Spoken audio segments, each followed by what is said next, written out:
Let us see for a bit.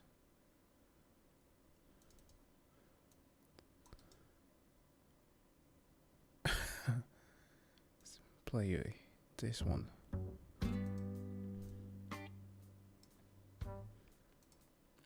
Heidi ho.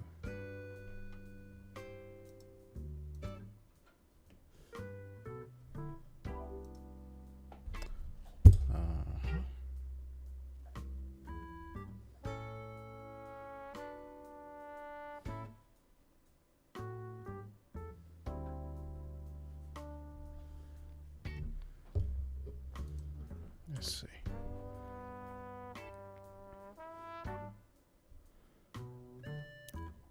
Oh my. Kicking up with Daddy. Well, hello there.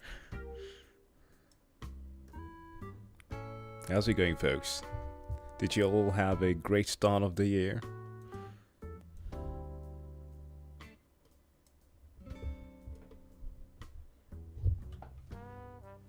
This one began pretty good with me, so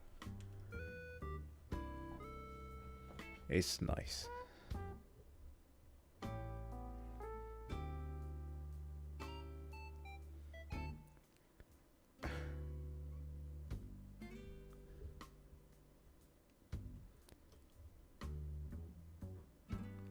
Happy New Year, Orthodox.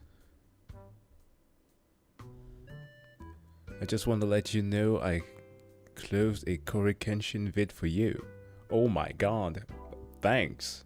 That's an honor.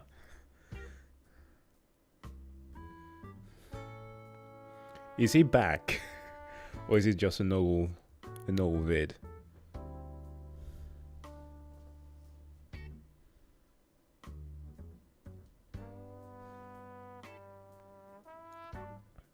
Oh, this. Yeah.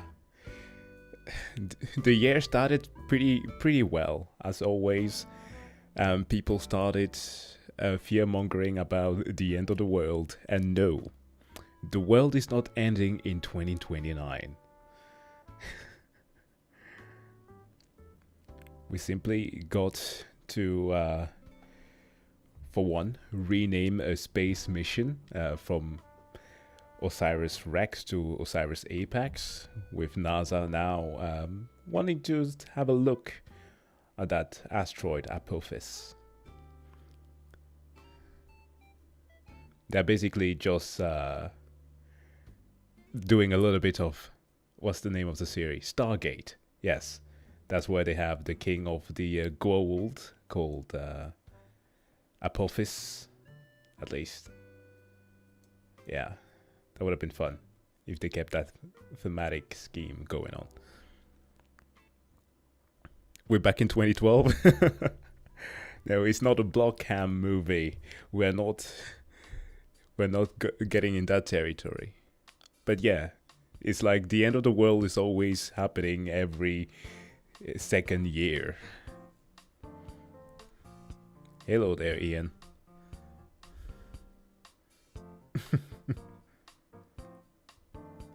But yeah, this thing was found back in 2021 because, it's not new. Did you remember in 2013, I think it was in 2013, that we had the massive asteroid that flew over Russia, and the one that blinded everybody, that we didn't manage to detect, and suddenly a lot of buildings, windows at least, blew open, and it did injure a bunch of people, but it wasn't an actual collision to the surface. It blew in the atmosphere. Happy New Year.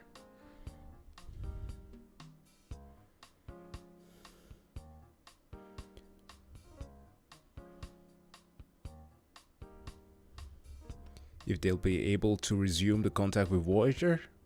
I don't think so. I don't think so. It's a bit too far gone, isn't it?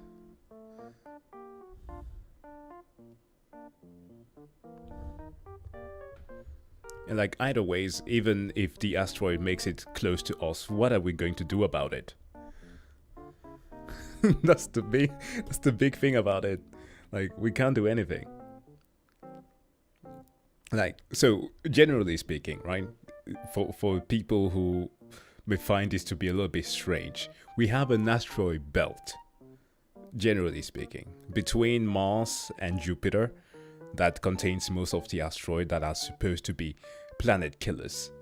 But those occasionally we have the likes of like between the range of the small ones to like 140 50 kilometers, no, not kilometers, meters in diameter, that fly by and make it past to our place and close to our planet. But even the big ones have not managed to cause much damage.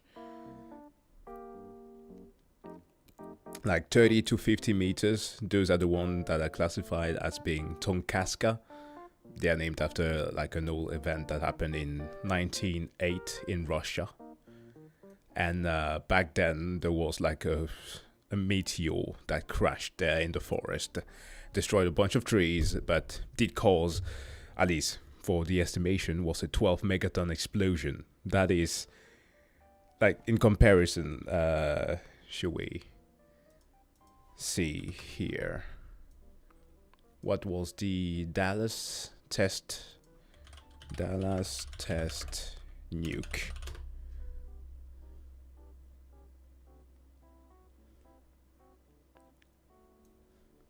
So this one here. H minus 10 seconds. 9, 8, 7, 6, 5, 4, 3, 2, 1, 0.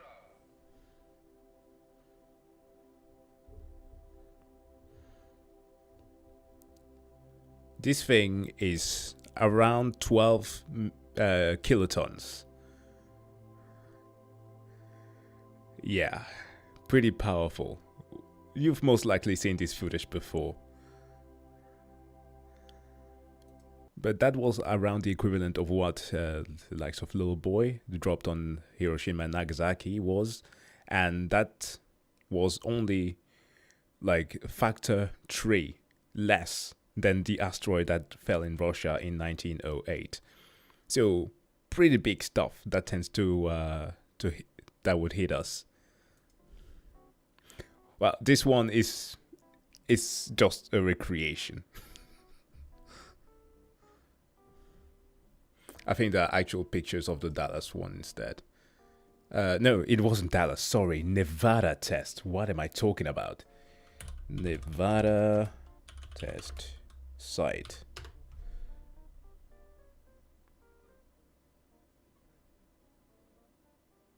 Yeah, do we have actual footage of it?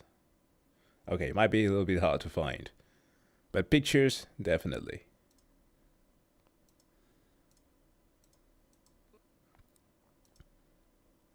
And the horror of our time is exploded. Inside the Holocaust, cameras record the havoc.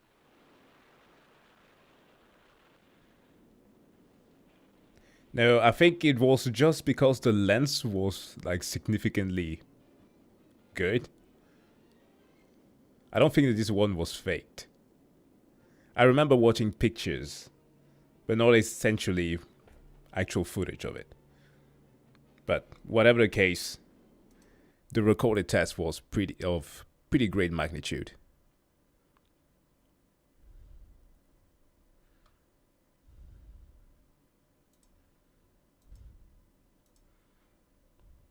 But yeah, Little Boy was around 15 kilotons, and then that thing that landed in Russia was around 12. And yeah, the only thing that can like perhaps aid us, beside of course the gravitational pull of either planets like Jupiter or the Sun even, is the albedo value of the asteroid. So it's just like a ratio of the reflectiveness of the asteroid, just how much light it bounces off. And that's what we both use to figure out when, at least if we can at all, spot an asteroid in the night sky or not. And the one, like the asteroid for 2013 that snuck into our atmosphere, was the like that had around 2% reflectiveness. 2 to 7% is like the ratio that it tends to be put on. So those are the ones we tend to miss. But yeah, if that happens, we don't have much other chance that just wait out and see what happens. But no, this thing is not going to hit us. So there's no worries to be had there. Have you seen Explosion Series SCP-5000 video? It's a good primer.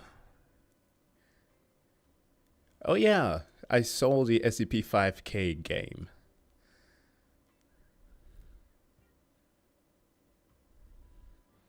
If we I don't think that anybody is planning on actually trying to bomb an asteroid.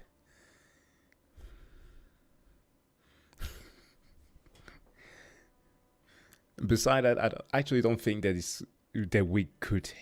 I don't know if we can actually hit that.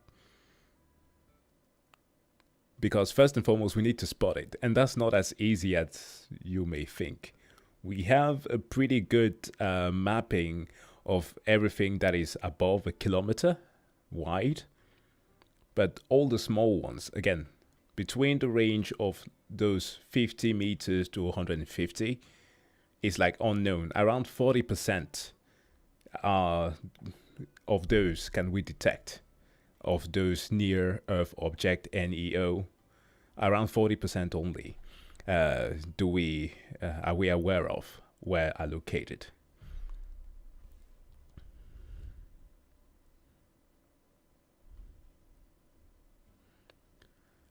Well, I was actually planning on playing some Lethal Company myself.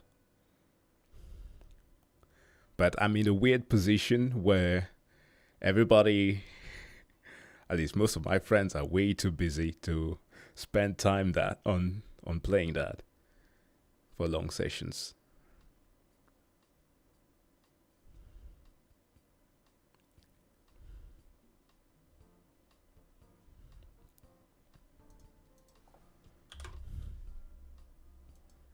But I will be playing some Risk of Rain today instead.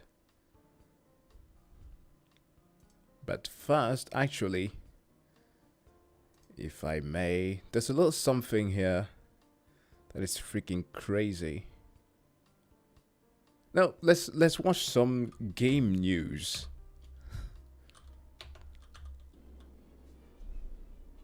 Yeah, right. Nuclear explosion. We've seen that already.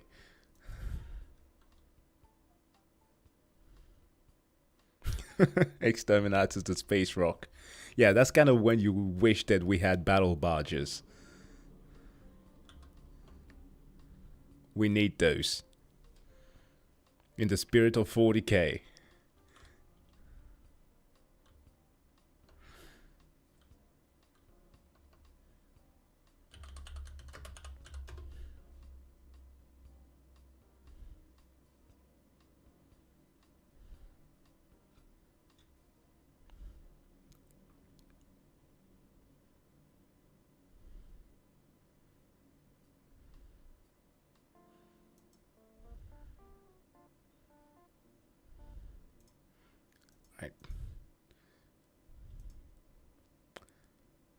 I would like to have a little bit of a look back on the year that passed, especially in gaming. I've been having some recommendation for one of the mates of the Internet Historian. Not many kudos. Ordinary Things. He does this series where he gives us like recaps of the end of the year. Those could also be pretty fun. But gaming first with good old Skill Up. Hey there, Johnny. Happy New Year.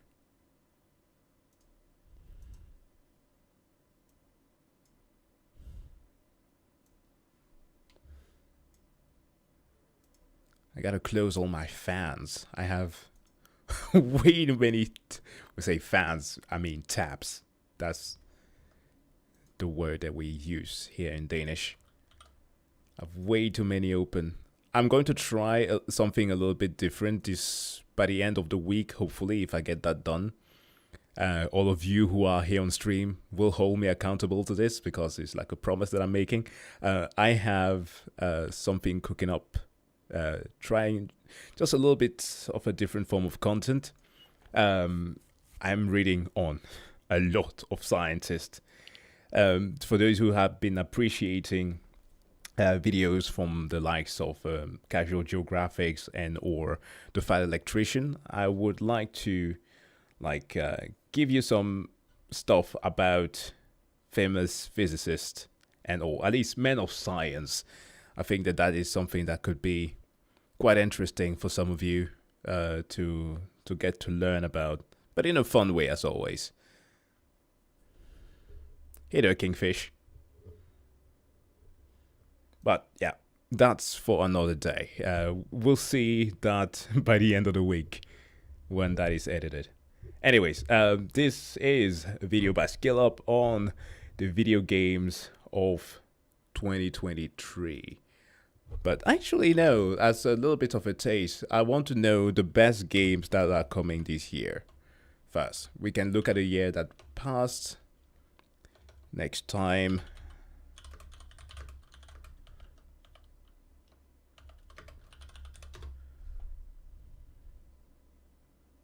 Let's see the upcoming games first. IGN has a list, and I want to temper my hype.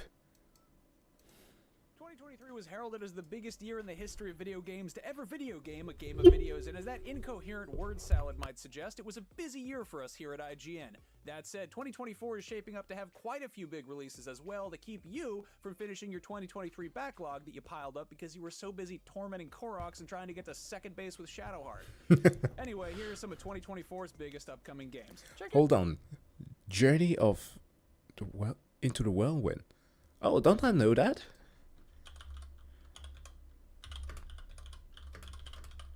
Hold on. Yeah, the cover seems like something I've seen before. Yeah, Midden in Strum. Or Sturm, if you want. Nice. I've never finished that. I know of the movie, but I've never finished the book. Perhaps I should give it a go. Anyways, back to the games. Now, before we get into it, just a quick disclaimer that video game release dates are about as reliable as weather forecasts at this point, so it's possible, if not likely, that a few of these get delayed or otherwise shuffled around. Also, this is by no means a comprehensive list of everything coming out in 2024. It is just a handful of games that we thought you might like to have on your radar. If something that you're excited about personally didn't make the cut, I swear it's nothing personal, Stalker 2, or weird, or sinister, or Machiavellian. We can only talk about so many games before our video editor dies of exhaustion. Oh my god, I almost died. No. I almost died. That was so scary. Thank you. It's alright. If you want a more thorough roundup, every month we put up a new video detailing that month's upcoming releases, so keep an eye out for that every month, around the time rent's due, maybe. That January one is already up, so go watch that once you're done with this. Kingfish, I don't drink alcohol, but if I were to pick one, Carlsberg. From what I remember from the taste, at least, that's I'm like abstaining from alcohol for personal choices. It's nothing special. I just don't like to drink strong drinks. Occasionally, like New Year, I actually did indulge in some champagne because that's kind of tradition. But yeah, beside that, I'm not really a beer guy. If you're sitting around checking your Enchanted Hourglass, waiting on that Prince of Persia Sands of Time remake, good news, Ubisoft whipped up a nice 2.5D Prince of Persia Metroidvania to hold you over. Prince of Persia: The Lost Crown goes back to the series' side-scrolling platformer roots, but with some modern twists. That's out for basically everything January 18th. On January 26th, hot on the heels of Tekken. last year's new installments Yeah. of beloved fighting games Street Fighter and Mortal Kombat, Tekken enters the fray with its 8th entry, which is putting those new-gen consoles through their paces and really showing what Unreal 5 can do. That's on PS5, Xbox Series, and PC.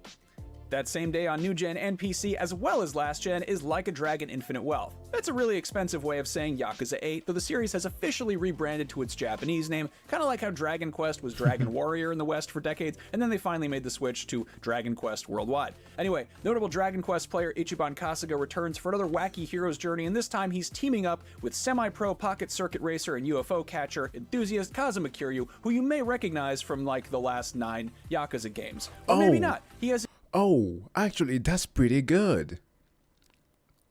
I got to play the game recently, Like a Dragon, and well, that's kind of vague to say it now because they are all rebranded to Like a Dragon. But this one, and where with Kazuma, and it seems like the combat is no longer in the form of that, like, CRPG style, right? That's a really expensive way of saying Yakuza 8, though the series has officially rebranded to its Japanese name, kind of like how Dragon Quest was Dragon Warrior in the West for decades, and then they finally made the switch to Dragon Quest worldwide. Anyway, notable Dragon Quest player Ichiban Kasuga returns for another wacky hero's journey, and this time he's teaming up with semi-pro pocket circuit racer and UFO catcher enthusiast Kazuma Kiryu, who you may recognize from like the last 9 Yakuza games. Or maybe not. He has a new haircut. Who knows? He's so mysterious. As you probably heard by now, the Arkham architects over at Rocksteady are ditching the Dark Knight and trying their hand at a co-op looter shooter starring Task Force X, better known as the Suicide Squad. I don't know if this The game is squad's gonna be mission, good. Kill the Justice League. The name of this game, The Suicide Squad Kills the Justice League. You probably could have put that one together. The release date, February 2nd for new gen and PC. Oh, that's gonna be rough. You know, all of the many issues with, aside from microtransaction, the live service side of this game is something that's been putting a lot of people off. I really do hope that they scrapped all of it and just kept the game clean. It's freaking Rocksteady, man. They need to do better. See. That same day, if you missed Persona 3 when it was on PS2, and then on PSP, and then later playable in PS Vita, well, first of all, shame on you, but second of all, good news because it's been fully rebuilt as a new modern console RPG, and it's coming to everything but Switch, which is sad because the Switch is the closest thing we have anymore to a PSP or a Vita. Who knows? Maybe they'll port it. The original Helldivers was a tough-as-nails top-down Yes. co-op twin-stick shooter about zapping aliens on other planets, and the sequel takes the core gameplay loop but reinvents it from a third-person perspective, adding quite a bit of scale and complexity to the missions and wearing its Starship Troopers influences even more proudly on. I mean, we got a Starship Trooper game this year, last year. I'm still in 2023. That one was great. This one is something that I've been looking forward to because the first Helldiver, of course, being a top-down shooter and all, it was good. But this is like, you feel that the look of Mandalorian style armor, but with a lot of Starship Trooper elements and just straight up goofiness. This is the type of game that I'm into. On its sleeve. Would you like to know more? Well, it hits PS5 and PC on February 8th, so there you go. One game that has been in the works for quite a while is Skull and Bones. What began as a spin-off of Assassin's Creed Black Flag's naval combat has been delayed something like 7 times, so We're not doing this. Okay. Hear me out, guys. I know that Ubisoft is a franchise that many are feeling like lukewarm about. Like, for every single attempt of doing something good, they always mess up way more. And one of the ways that they've been doing it is with this thing here. They could have simply made Black Flag. And let me show you something. I've got to play the closed beta to this game. And I want you to tell me, because I was invited, sometime I get random keys from Ubisoft. I have a Ubisoft Connect in out there. And, oh my god, where are my captures? Skull and Bones. You tell me if this is revolutionary gameplay. fuck thing. In the attempt to double the Let me see here. Let's move on. Ship name, that doesn't matter. Okay. It's all fun, the whole shooting at ships and trying to board them. First, boarding animation doesn't exist. This game is purely arcadey, just like World of Warships. So if you like those type of games, perhaps this is something for you. It's all about building your ship. It doesn't even matter if you assemble a crew or not. It's weird. It's wacky. If you get to play with friends, fine. There can be found some fun there, and we did find some fun again. If you are playing with friends, you can make anything fun when you're playing with friends, even a shitty game. But when it came to this stuff here, before I even assemble my ship, some of the mechanics freaking killed me. Let me see if I can find it. Yes! Okay, so you need to collect some stuff. And the way that you harvest... Yeah. Harvest acacia. Look at this. This is your way of harvesting wood.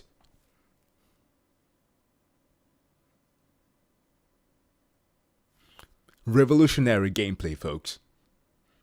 And occasionally, when the game goes like, oh, we need to make this redundancy a little bit different, then it goes vertical and not horizontal.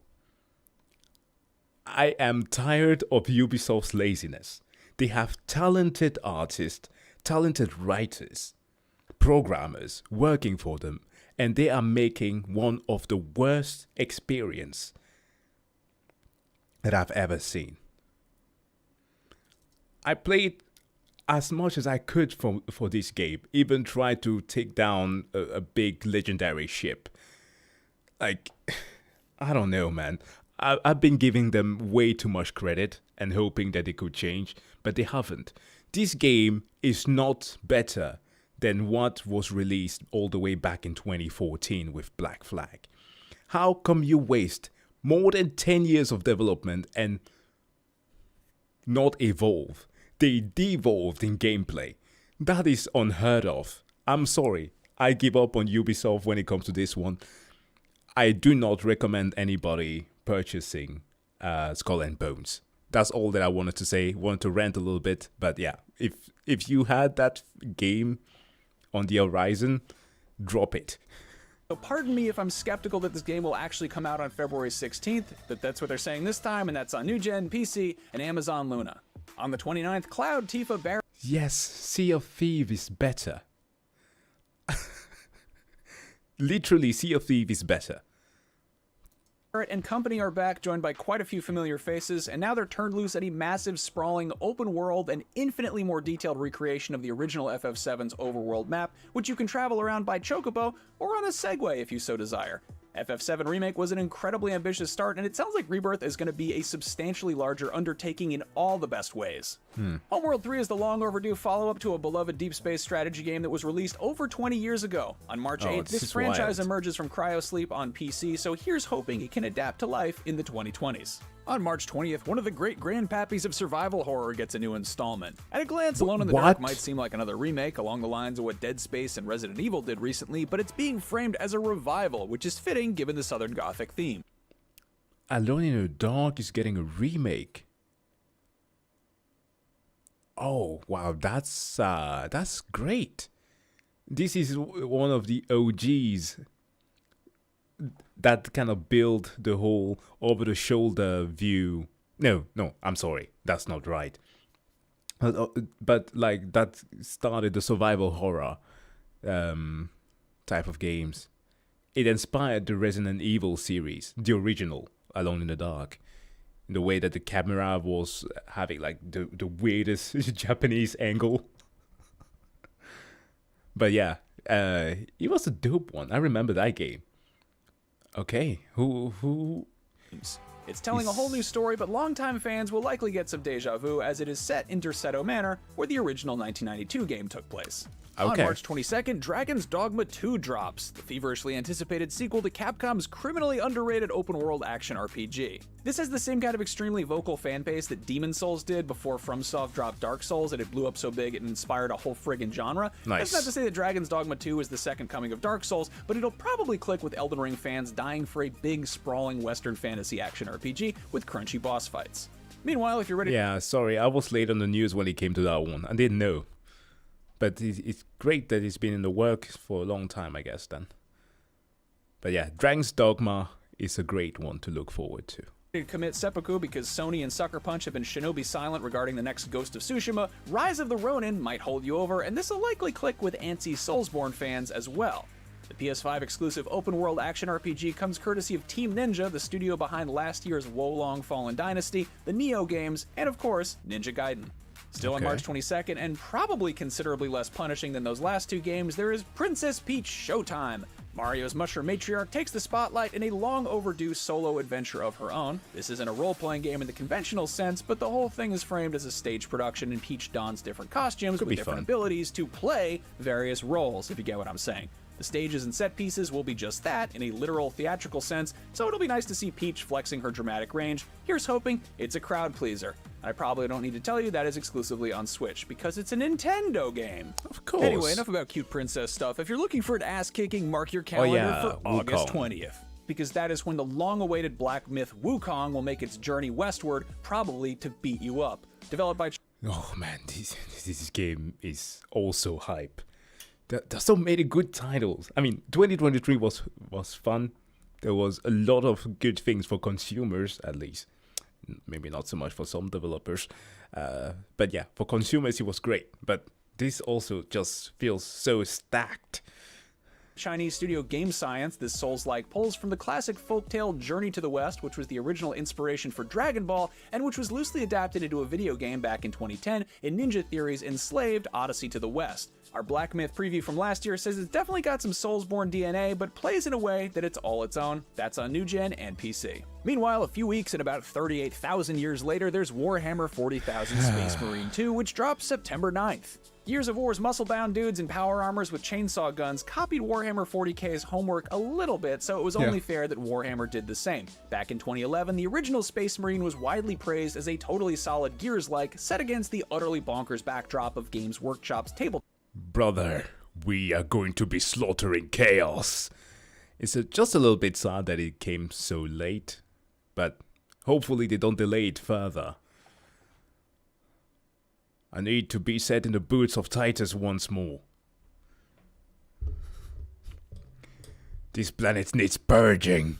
top game. Now, a whole middle schooler's lifetime later, it's getting a sequel, which looks to take full advantage of new-gen hardware to render massive swarms of Tyranids for you to brutally eviscerate in the name of the Emperor. No, I didn't Following the stream same yesterday. Warhammer 40k naming convention of aggressive word plus type of melee weapon followed by a number, there's also Hellblade 2, Senua's Saga. The follow-up to Ninja Theory's 2017 sleeper hit, Senua's Sacrifice, Senua's Saga looks to be raising the bar in every possible way while maintaining its blend of dark fantasy and psychological horror, heavy emphasis on the psychology. That's on Xbox Series and PC, but we do not have a release date quite yet.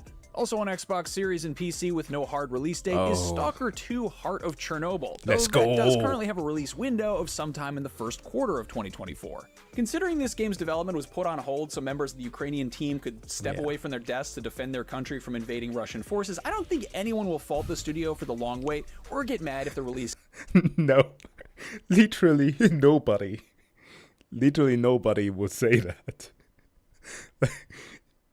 Oh man, I love the fact that many of us have finally agreed that when a studio puts something in hiatus, we say, let them cook. It used to be such an issue, like people straight up sending death threats. Perhaps they still do it to certain studios just for delaying a game. But when the developers have to literally flee to go to war, it's like, come on.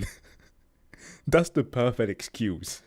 Not even an excuse, of course, but you get my meaning.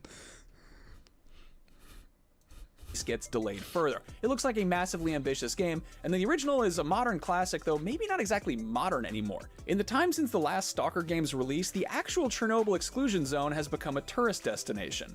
From this point forward, the rest of the games in this video do not have a release date or release window at all. It's the Wild West, so to speak. Speaking of which, one of these games is Star Wars Outlaws. In addition to looking like a space western, it's also wild that it took this long to get a game that could be described as GTA, but with speeder bikes and blasters and Jabba the Hutt. From Yeah. the looks of things, that's what Outlaws is shaping up to be, though, to be precise, it's a Ubisoft game, so a more apt comparison might be Watch Dogs with Womp Rats. Okay. Now, much less Skull and Bones, I got to see this one, but did not get to play it. I got to see an extensive playthrough of it. Can't show you footage. It was barred. I'm not allowed to do that. But it looked great. It looked promising. It feels more Uncharted-like. That's how much I can say about this one. So I have my hopes up with this, but again, tempered.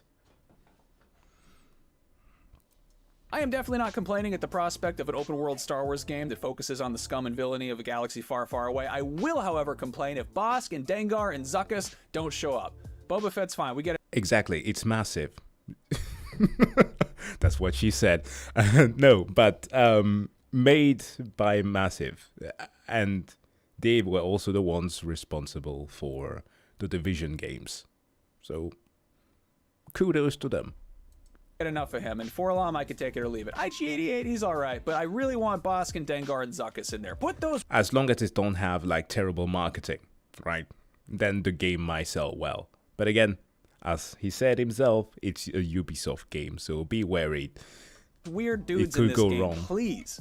Supergiant Games has been chugging along for over a decade, regularly putting out colorful, deceptively complex games that have consistently pleased critics and fans alike, and Hades was met with such a unanimously positive reception that you really can't blame them for making a second installment, which is supposed to arrive sometime this year. Fuck For any yeah. Persona fans rolling their eyes at the casual newcomers flocking to Persona 3 Reload, phew, I have just the thing, which you probably already know about, Metaphor Refantasio, a cool-sounding name for a brand new RPG in a brand new universe from a ton of the people behind the Shin Megami Tensei / Persona series. If you want a JRPG that doesn't go quite as hard in the paint or the fonts, there's always Paper Mario: The Thousand-Year Door, which remakes the beloved GameCube RPG for Switch, and which should be a nice follow-up to the Super Mario RPG remake that we got way back in 2023. Vampire the Masquerade Bloodlines 2 is yet another long-awaited sequel that became even more long-awaited after the decision was made to go back to square one in the hands of a new developer, but the good news is that developer is the Chinese Room, the studio behind the Amnesia games and Dear Esther, so this vampire game might be kinda spooky.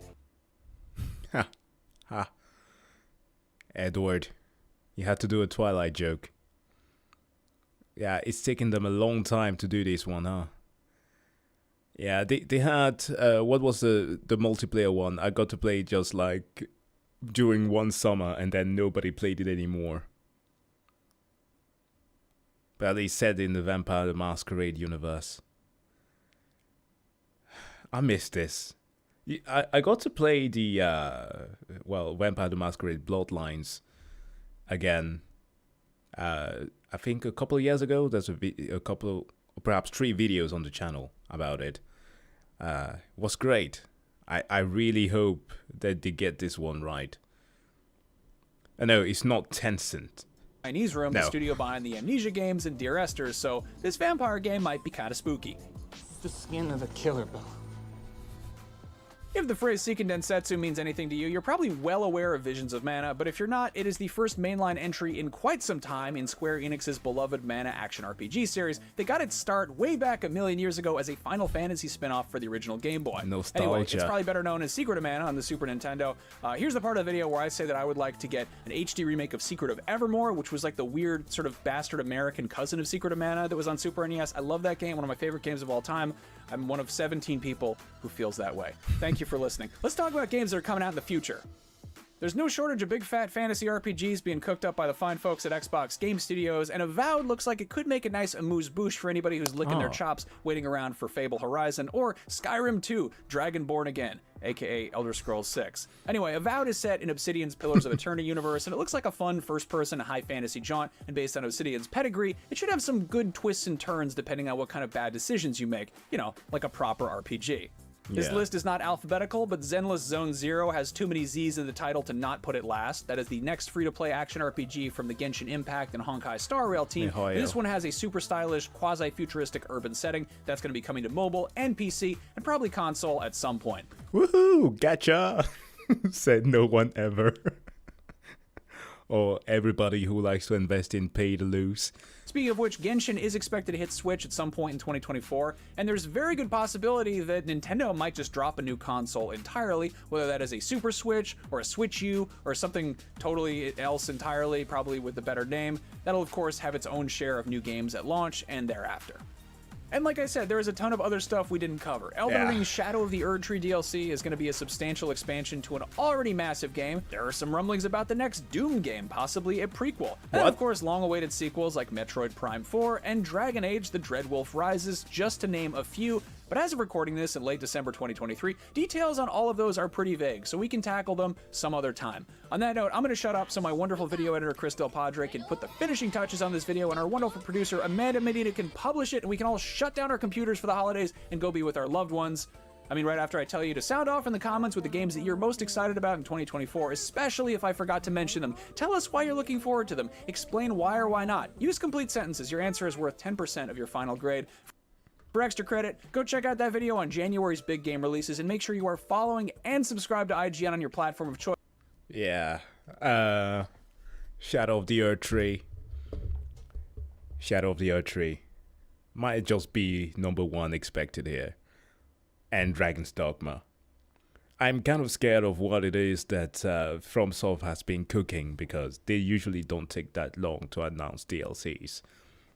So it has to be significantly bigger than anything that we've seen before. And I guess it has to be. It's Elden Ring.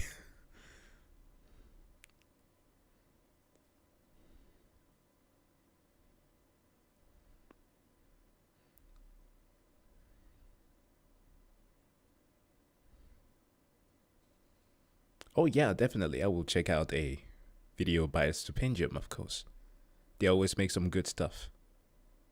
And especially if it's Alan Wake.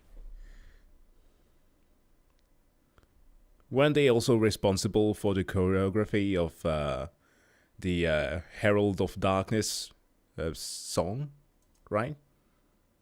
Or was it just their own?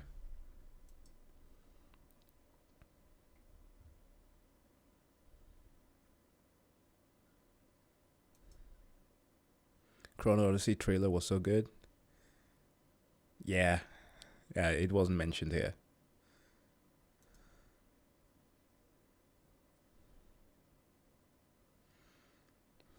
Stop hoping for Half-Life. Half-Life 3 is never coming.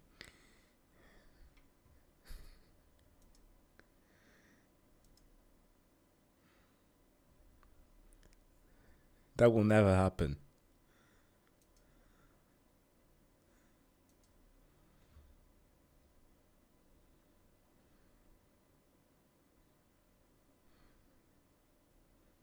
Car Mechanic Simulator.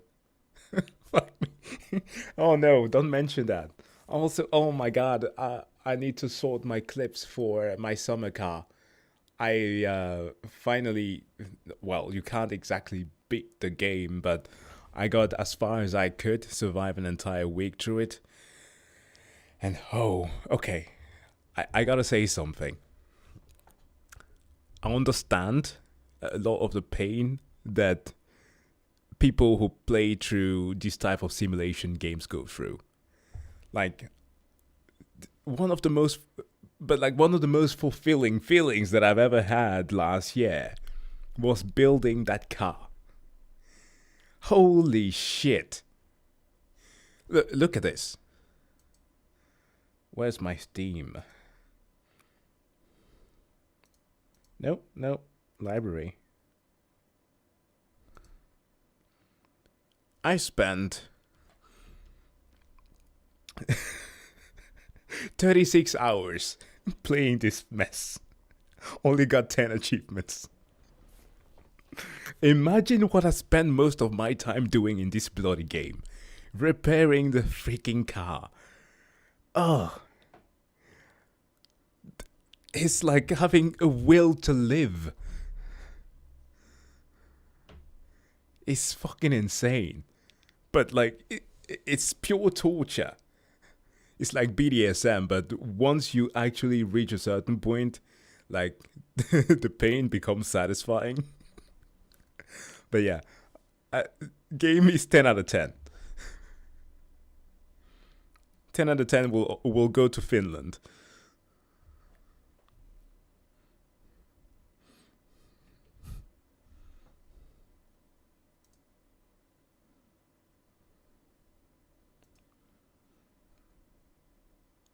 Pin My Ride Simulator 2024.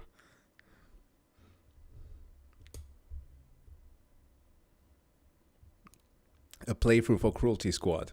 Man, why do you hate me? Let me finish editing a video on my summer car, then I will play as Cruelty Squad. Once that is done, I will do a whole streak of the games in Finland. I need to make a review of Alan Wake. I still haven't done that. Cruelty Squad. No, sorry. My Summer Car. We then do Alan Wake 2. And then Cruelty Squad. That will come. And then, of course, we have a bunch of others there. There's Noita that people have been putting on my list. Fear and Hunger. I played that one, but I need to finish it. I got past like the main level. Like after saving was the dude that you find in one of the caves. And I thought that, oh, this is the end of the game. Then you find out that there's like a bigger and even more expanding city that you need to fight like demigods in there. And then I was like, fuck this game. I'm not touching it again. But yeah, if Finland, we're gonna do a whole thing around that country and their developers because they are taking indie in the right direction. Juno New Origin. What's that? Wait. Oh, you meant the rocket.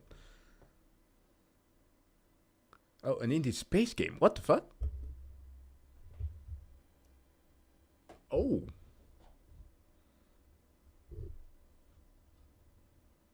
Well, that's interesting. Oh, we have a competitor to KPS. Nice. Oh, KSP, sorry. Has KSP 2 been fixed? Hold on. I gotta see the reviews on the page there. If it's fixed, then it will be nice. I mean, I have the game, but I haven't played it simply because freaking see Kerbals. Whoa. Kerbal Space Program 2. See on the store page. Mostly positive. Okay. People seem to be taking more of a liking to it now. I had it the same way that City Skyline 2, because it was, at least to me, okay? I'm not gonna generalize here. Some people could play City Skyline 2, but Kerbal Space Program 2 was unplayable when it first launched, and I just couldn't do it. But it seems to be gaining more attention. What do people say about this? The game has redeemed itself with the For Science update. Okay, not only the most of missing content for KPS filled with updates, blah blah blah blah, and most now have science and finally. Well, okay, I will give it a shot. But you say Juno New Origin.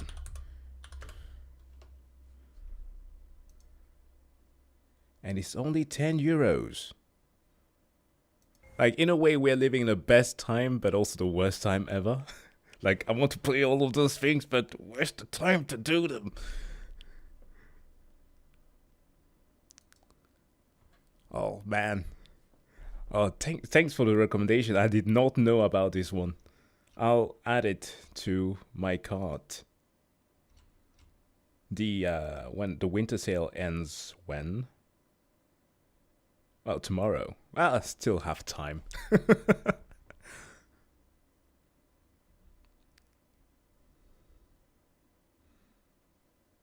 That's awesome. Thanks for the recommendation. That's why I need to stream more, so I can get some good ideas. All right, let's take a little bit of a look on the year that went with Skill Up here. And since we are still in a game territory, let's see what happened both in video games, stories, games themselves, as well as the industry. There's a lot of things that I know that I missed, although I tried to stay knowledgeable about a bunch of things. I may have missed a lot. Let's check out our boy Skill Up.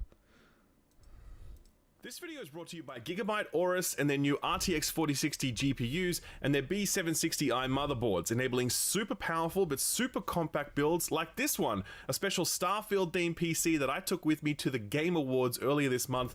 To see Aorus's full range, click the link below or stick around to the end of the video to learn more. Dude, my backlog for the likes of Age of Empire, I haven't even scratched the surface. I need Rogue Trader. Man, especially the RTSs. I want to finish them, but man, they do crave a lot of time. I understand why people are blazing through like action games and like RPGs very quickly, because yeah, those only demand like 10 or 15 hours for you.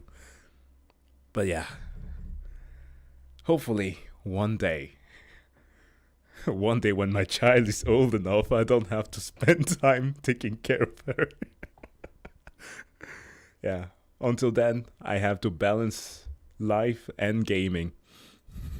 Gamers, welcome to the end of the year of our Lord 2023, and by our Lord, I of course mean Taylor Swift. Let's be real, it was clearly her year and we were all just lucky to be in it. Oh. I suspect though that you are not here for a play-by-play on the Tay-Tay, you are here for a look back on the biggest video game news, events, people and releases that define 2023.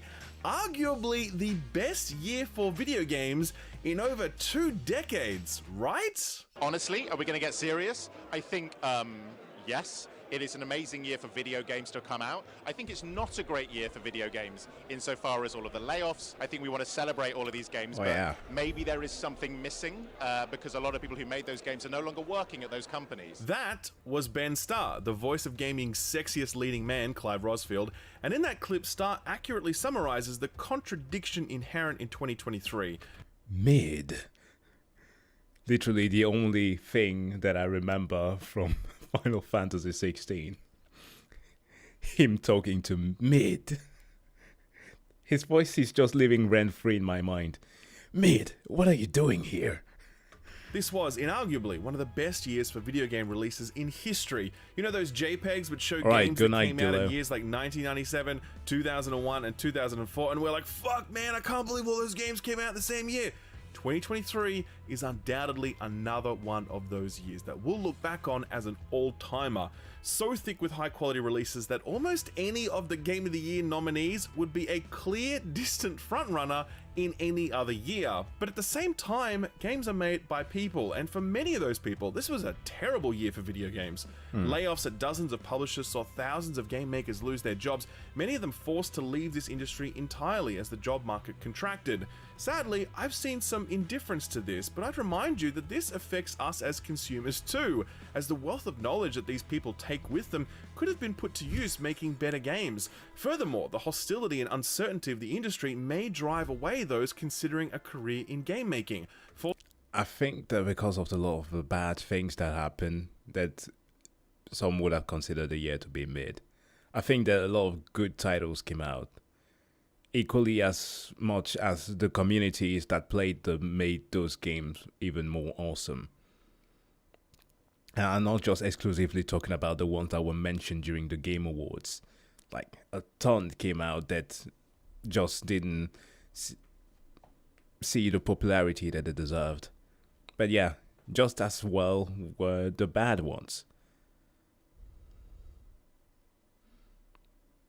Forcing them to instead become software engineers at investment banks, or worse, crypto bros. The point is, 2023 was an all-timer for both good and bad reasons. And if you are a regular watcher of This Week in Video Games, you already know that. Each and every week, except in July, I've done my level best to highlight the best and worst that this industry has to offer, and it's a project that I'm increasingly glad to do.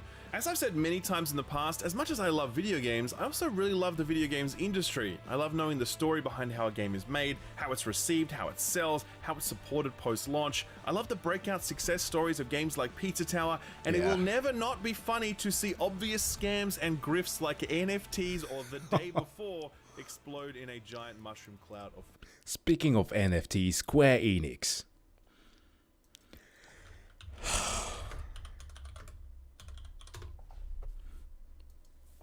They never learn.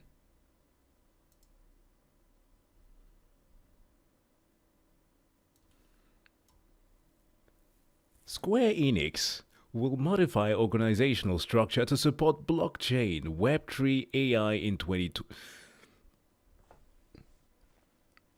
What is wrong with this company? Will they ever... Like, how come you not learn from your mistake?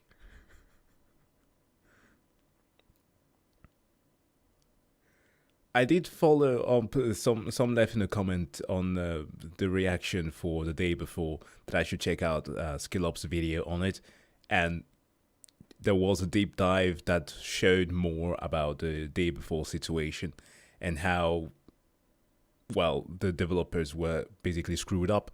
But whoa, it's incredible how some just never learn.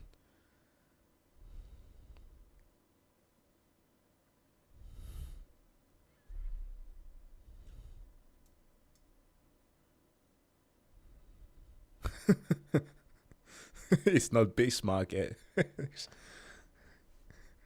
I don't know, man. They are so dumb. Failure. This is one hell of an industry to cover, and I'm lucky to get the chance to do that each and every week and month and year. 2023 has been big, so let's take a look back at what made it so. It's January. Everyone's mum is reading that spare book from Prince Harry, and let me tell you, your mum does not have many nice things to say about Meghan Markle. Thankfully, we're able to drown all of that out with some video games. One Piece Odyssey was the first major release of the year, and soon after that, Fire Emblem Engage would go on to become a much more controversial entry into the series than many would have predicted, though to be fair, Three Houses was always going to be a tough act to follow. The Dead Space remake was the first true high point, setting the stage for not only a year of high quality releases, but also a year of really high quality survival horror titles. More on those later. It wasn't all rainbows and pixie dust though, because this was also the month that everyone got to experience the one and only Forspoken.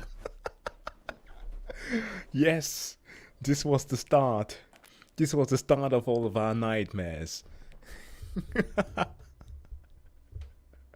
Yo, once Forspoken came out, and during the same year, that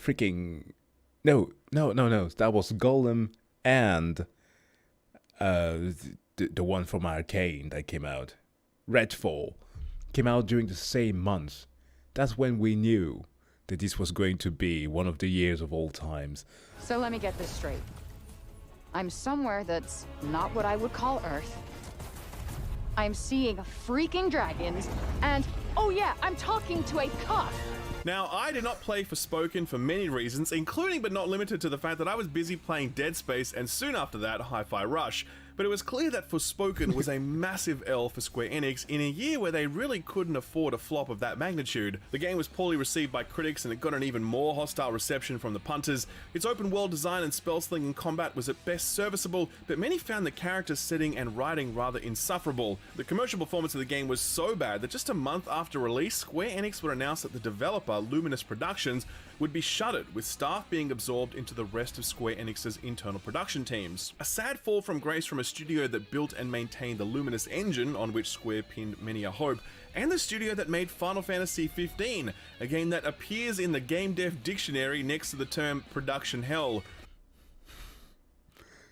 Can you spell catastrophe? Holy shit. And they had potential for doing something good. There were moments in Forspoken that were very reminiscent of Final Fantasy XV, to which I thought they could have had a stroke of genius here. If it wasn't for the fact that the story was so uninteresting and so cringy, they could have actually gotten somewhere there. But of course, the art style was bland. They were trying to capitalize on looks and the tech with bad writing and all. Like, you are never going to keep your players with you if your story is so uninteresting. Final Fantasy XV had way more problems than Forspoken did, but it also had the benefit of the Final Fantasy IP to carry it over the line. Forspoken was new and risky IP, and you have to imagine that Square are going to be rather gun-shy about taking that sort of risk again anytime soon. Square wasn't the only studio having a rough start to the year though. Ubisoft announced in an earnings call that sales were slow, multiple projects had been cancelled, and that a $200 million cost-cutting program would begin, focusing on natural attrition initially, but this would later turn into layoffs. They cut even more corners later on. They lost $500 million back in 2022. And they kept on losing money. And what the CEO said, Yves Guillemot, to the staff, it was like, yeah, well, shit happens. It was basically that. Ubisoft CEO Yves Guillemot put the blame squarely on his people, saying, quote, "The ball is in your court," end quote. This was a line so badly received that the French threatened to do what they do best. Protest. Strike. God bless them. Leading Yves to apologize for his comment, saying, quote, "I heard your feedback and I'm sorry this was perceived this way," end quote, which roughly translates to, "My statement was fine, you guys just didn't get it." Ubisoft would rally toward the back end of the year with some moderately successful releases, but none big enough to change the narrative. Ubisoft are still on the back foot, and they absolutely need a big 2024 if they're going to regain some momentum. Best of luck, Skull and Bones. No. This is not happening. Pressure. But the biggest story of January by far were the layoffs. It was as though consultants had spent the entire Christmas break huddled together in vacant office space to see how many scalps they could claim, and they claimed a lot. During 2023, Facebook would lay off 21,000 people. Amazon would start the year by laying off over 9,000. Google would follow suit, laying off 12,000. At the end of January, Microsoft announced that some 10,000 employees would lose their jobs, including employees at 343 and Bethesda. And what was even worse is what they did afterwards. Because generative AI was just springing forth like the boogeyman, they started blaming everything on it, saying that, oh, it's thanks to this technology that we are having to lay people off. No way, they were already planning on doing it from the get-go and started blaming technology on it.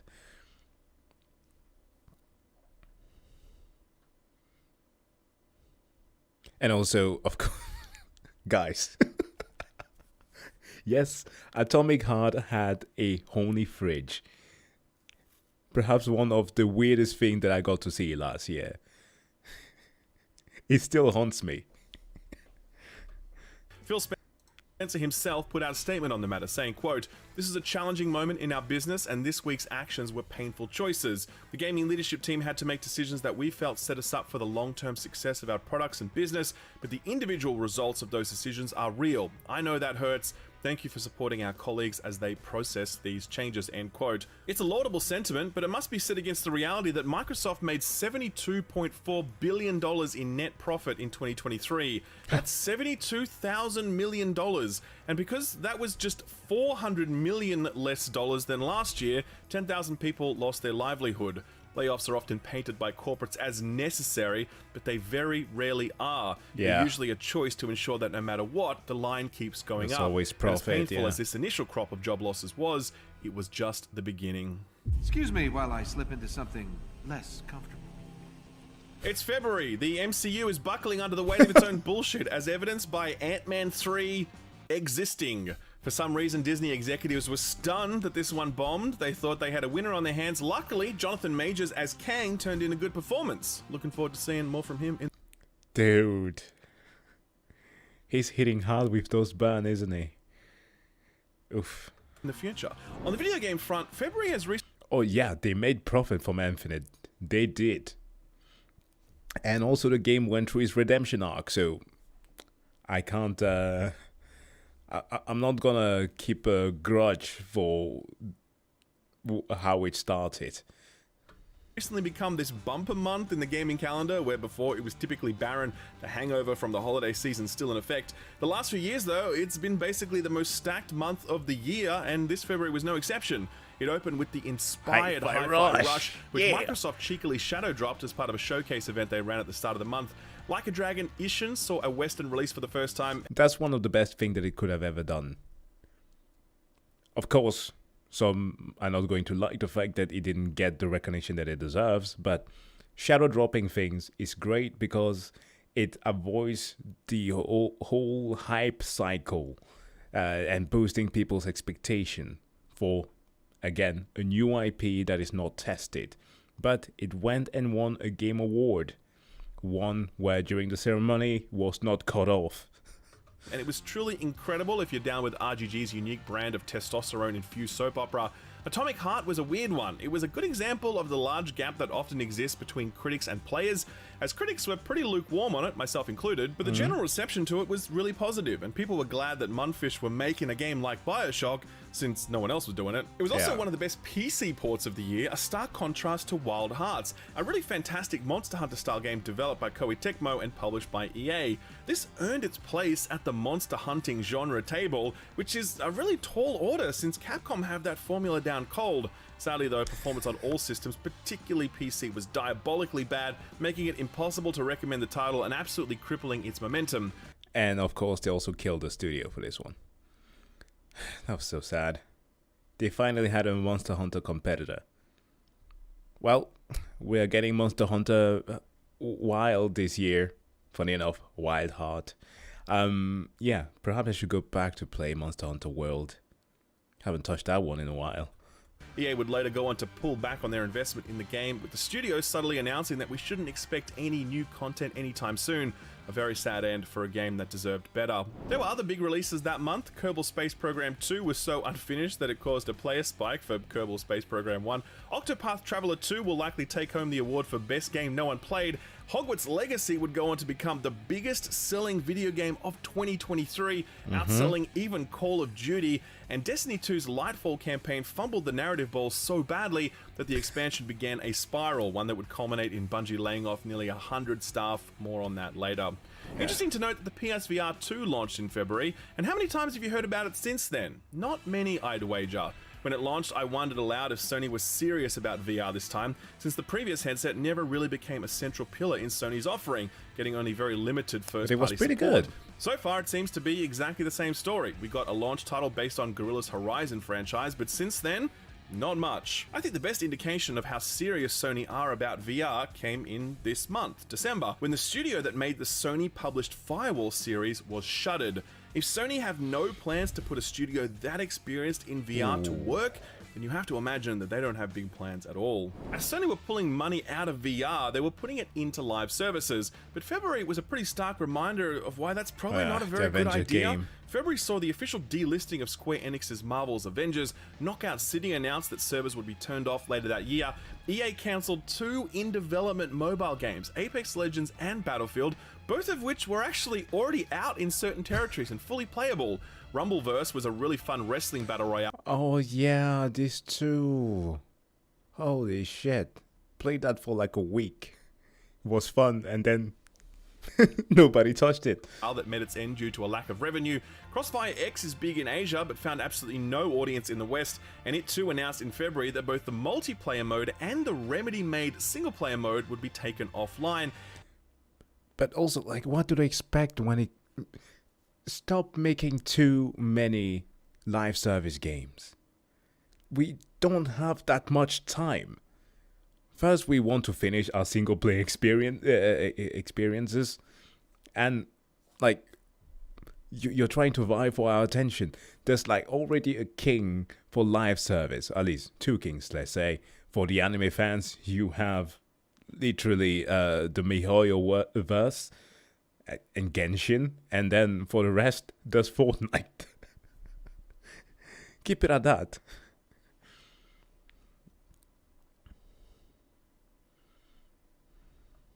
And Echo VR was one of the more promising live service VR titles. It too announced it was going to that big live service graveyard in the sky. All of this is proof positive of how risky these live service gambits are, increasingly so as existing offerings become more and more entrenched. We only have a certain number of hours in the day to play video games, and when every video game is fighting to be the one game that you play over and over again forever, then it's only logical that the overwhelming majority of them will fail. Oh well, I'm sure publishers will learn this lesson.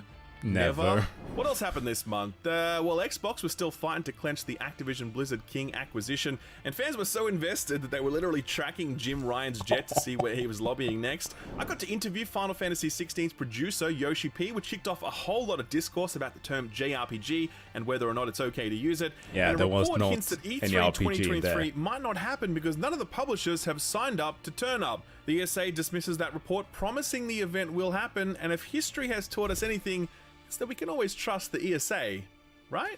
Foreshadowing. March kicked off with one hell of an announcement. We're getting some DLC for Elden Ring. 9 months later, it's nowhere to be seen, with FromSoft going out of their way to assure us that it won't be coming anytime soon. You know what else wasn't coming anytime soon back then? The Suicide Squad killed the Justice League. We got a gameplay reveal for it in February, and that bombed so badly that Jason Schreier of Bloomberg then reported a delay of the title, which was later confirmed by Rocksteady themselves. So why was this reveal received so badly? Well, remember the whole live service tangent I went on just a second ago? Yeah. It turns out Rocksteady are following up on their iconic Batman Arkham trilogy with a live service. There was hope that the game might manage to sidestep many of the tropes and foibles that people have long grown tired of, but the gameplay reveal gave people little hope as it looked like a rather generic offering, the character kits and weapons in particular looking rather homogenized. Why is King Shark using a minigun, we asked? Why is Captain... Like, literally, just let him have his boomerang. It doesn't need anything else. Like, I don't understand what goes on to their minds. Why do they waste so many man-hours working on things that are going to be generic, that people do not want to play with? Literally, give them Batman Arkham City, or Arkham Knight, whichever you prefer, in an open world setting, different abilities, different characters. That's it. That's all they need to do. It's literally a recipe for success. They just keep on adding needless things onto it. Boomerang using a sniper rifle. He has Boomerang in his name, damn it. These are all valid questions, and the delay from May 2023 to February 2024 means we won't find out an answer to them until next year. Speaking of release dates, Starfield locked in a final date after multiple delays. It would arrive on September 6th and finally allow Bethesda Game Studios to prove that Fallout 76 was just a little blip and that Bethesda magic was still alive and well. I, for one, have complete faith in Todd we trust. March was also the conclusion to one of the more bizarre and unexpected stories of the year. Yuji Naka, famed creator of Balan Wonderworld and the lesser-known Sonic the Hedgehog, was arrested for insider trading. The Japanese authorities alleged that he used his position at Square Enix to learn about unannounced projects and then bought shares in the third-party developers delivering those projects.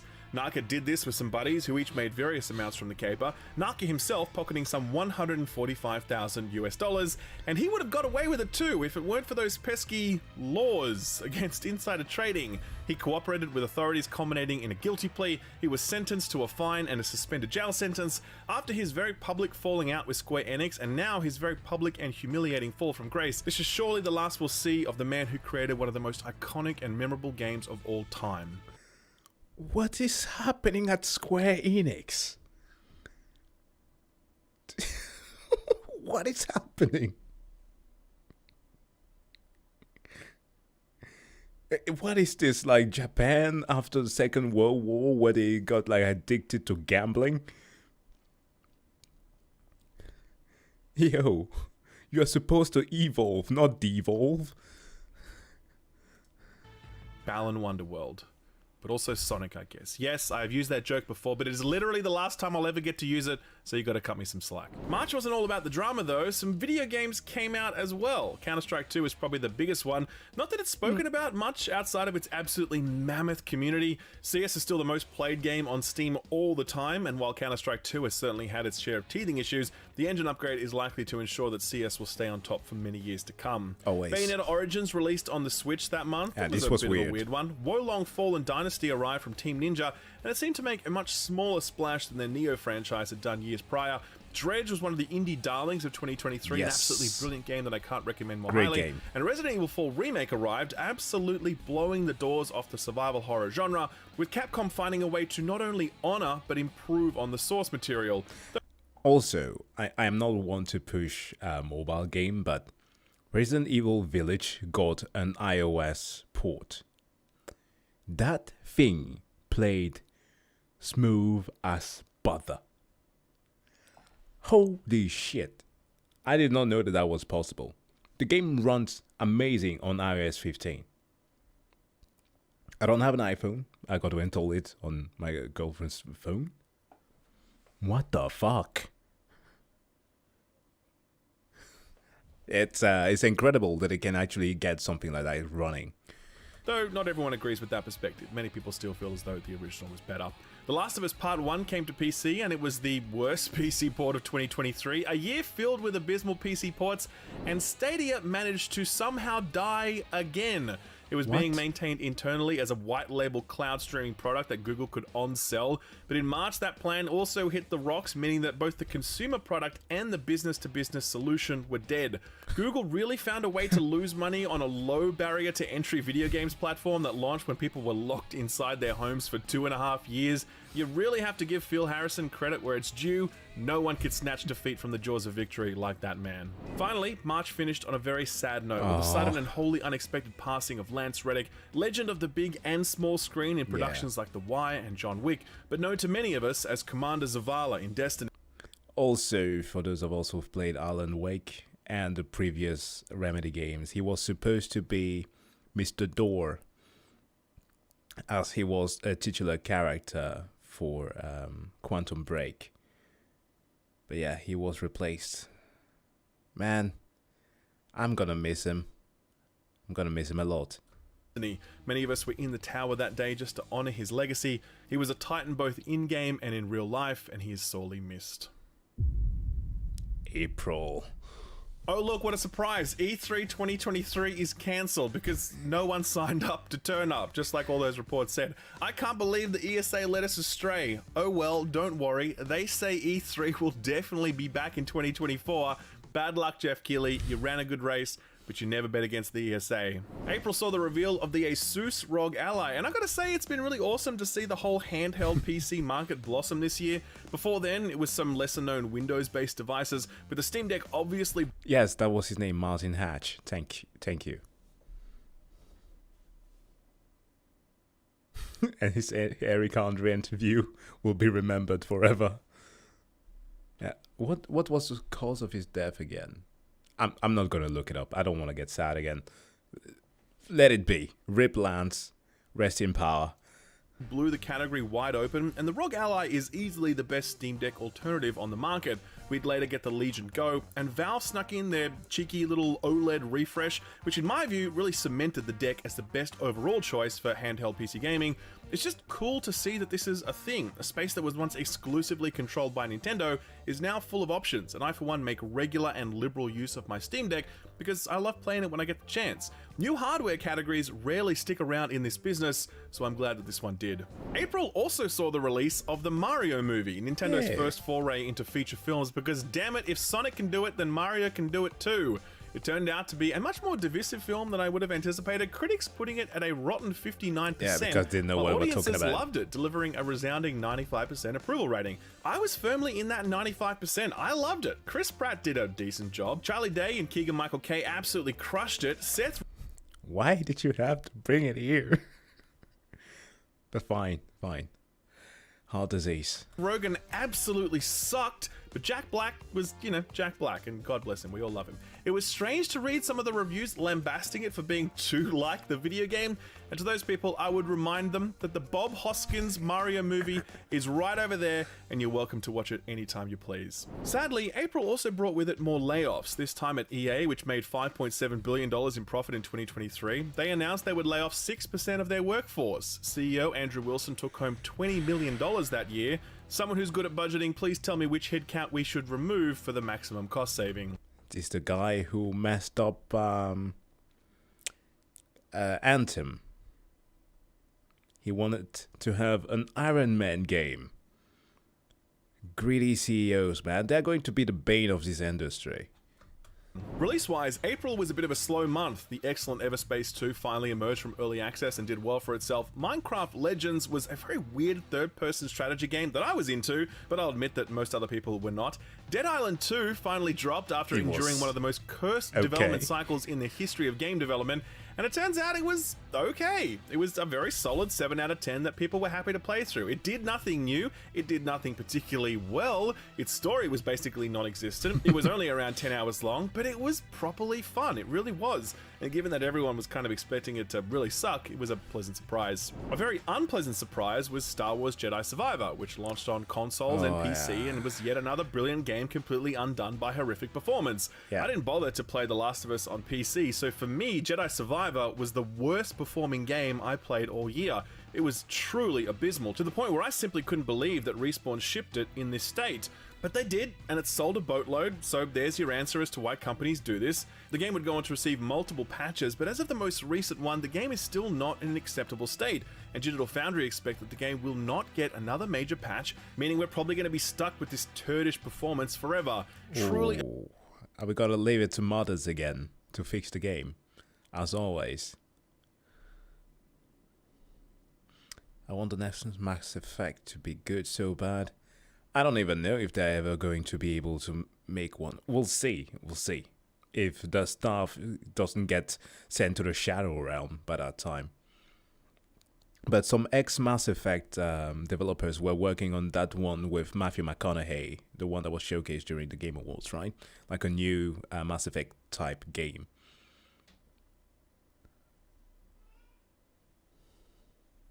We'll see how it pans out. Ashamed to see great games shipped in this state. I wish I could say I expect the trend to improve in future, but I absolutely do not. Finally, the hype for Redfall is building. It's out next month, and IGN did a hands-on gameplay preview for it. Only the dislike ratio is really bad, like people dislike the gameplay, but the comment section is full of people being like, "We owe you an apology." That's weird, right? I wonder if that'll make sense later on. Here we go. This is where everything went downhill before August came by. It's May, the Succession finale has aired, and I ask you, what is the point of living when there is no more Succession to be had? I still haven't found an answer to that question all these months later. One of the best shows of last year. It's not popular amongst many. It's not like okay, only people who have heard about the show from their friends in the same way that I did know about this, but so good. Such a good acting in this. If it's corporate skullduggery I want, luckily the video games industry is more than happy to deliver. This is the month that Sony held a showcase revealing a slew of live service titles, and subsequent reporting would reveal that Sony had greenlit a total of 12 live services and was spending more than half of their research and development budget on live services. In the words of Fallout 4, everyone disliked that. The centerpiece of that live service push was Naughty Dog's The Last of Us Online, a live service experience based on the Factions multiplayer mode from The Last of Us Part 1. Jason Schreier of Bloomberg revealed that Bungie had visited Naughty Dog to give them feedback on the game, and they were so underwhelmed by it that Sony put the project on ice. Naughty Dog was still maintaining that the project was still alive and well, it just needed some more time in the oven before it could be shown. Many of us know exactly how that story ends. Following this, it was Sony's turn to do the layoffs thing. Exact numbers still haven't been made public, but Sony let go people from both Deviation Games and Final Strike Games, a studio where they straight up cancelled a new sci-fi IP they were working on. Sony's layoffs pain was just getting started though, but we wouldn't hear more about that until much later. What we did hear about though, endlessly, was Xbox's attempts to acquire Activision Blizzard King. and in the month of May, that ambition hit a serious roadblock when the UK's CMA blocked the deal. For the CMA, it wasn't the Call of Duty exclusivity which was soaking up a lot of column inches at the time, but rather cloud gaming, which was emerging as a new platform that Microsoft was uniquely positioned to dominate thanks to their Azure server infrastructure. It was, as the British say, a sticky wicket, sticky enough that it sent Microsoft scrambling to find a solution that would keep the deal afloat. They would find one, but not for some time, leaving their ambitions in limbo. Maybe it was a bit of a blessing in disguise, because May was the month that Overwatch's senior leadership team turned on their webcams and delivered more of that disappointment that Overwatch fans had become more than accustomed to. You know how Overwatch 2 was entirely predicated on this ambitious PvE mode that delivered an all-new, exciting experience featuring character customization, story beats, and more? Nope. Well, not so much. Blizzard announced that all of that was canned, offering a consolation prize in the form of some very half-baked PvP events, which, and I cannot believe that this is true, weren't even free. Hold on. We have big news here. My fellow manhwa readers. Solo Leveling is coming. Oh my god. My body is so ready. Holy shit. Okay, hold on. This is kind of funny, but where is my browser? If you can switch right here, you might be able to see that I am actually I was rereading to some chapters of Solo Leveling. I missed that series. There's been like others like the return of the disaster level hero and stuff like that have been trying to do the same thing, but holy shit. Okay, Solo Leveling, top notch. To buy them on top of all of the overpriced skins in the cash shop. It is difficult to think of a bag more fumbled than that of the Overwatch franchise. The literal game of the year in 2016, an absolute phenomenon at its launch, all of the momentum squandered through indecision, overpromising, and under-delivering.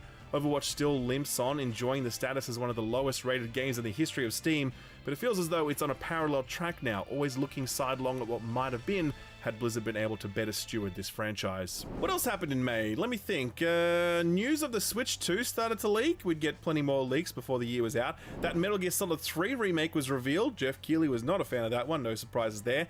Tears of the Kingdom released, and clearly nothing was going to top that for Game of the Year. Just give it to Nintendo right now. There is no point in anyone else bothering. Aonuma-san sitting back in his office looking at those review scores, thinking to himself, GG easy. What else happened this month? I feel like I'm missing something, or maybe Golem. Two things.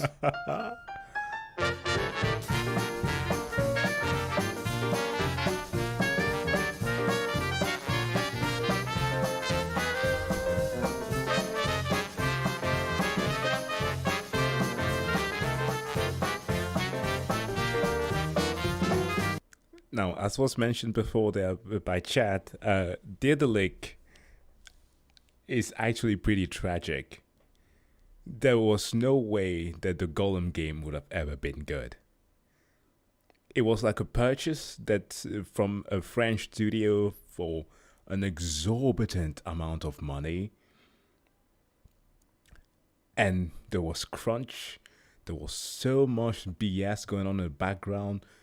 Developers being stressed the F out, forced to push out a game that was bad, all based on the IP of Lord of the Rings. It was never going to be good.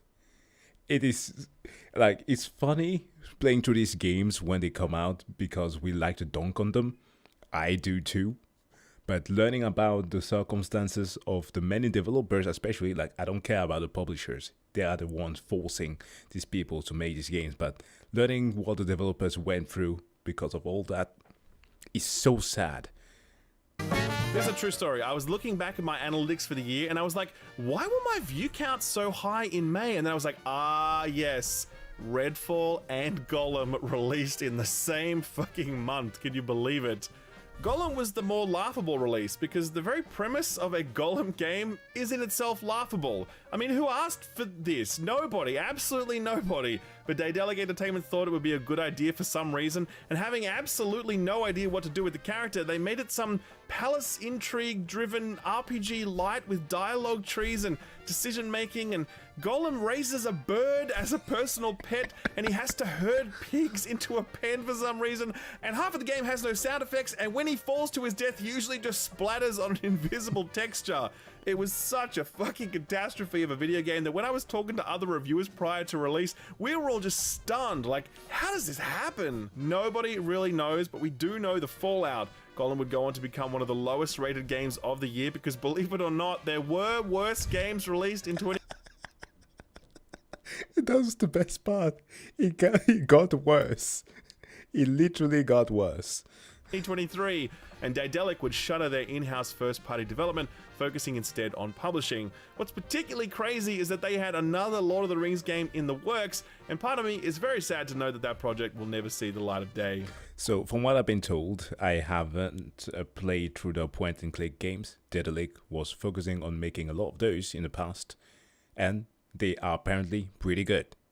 So, it's not like the studio itself was like incompetent. They could do something, but this was way over their heads.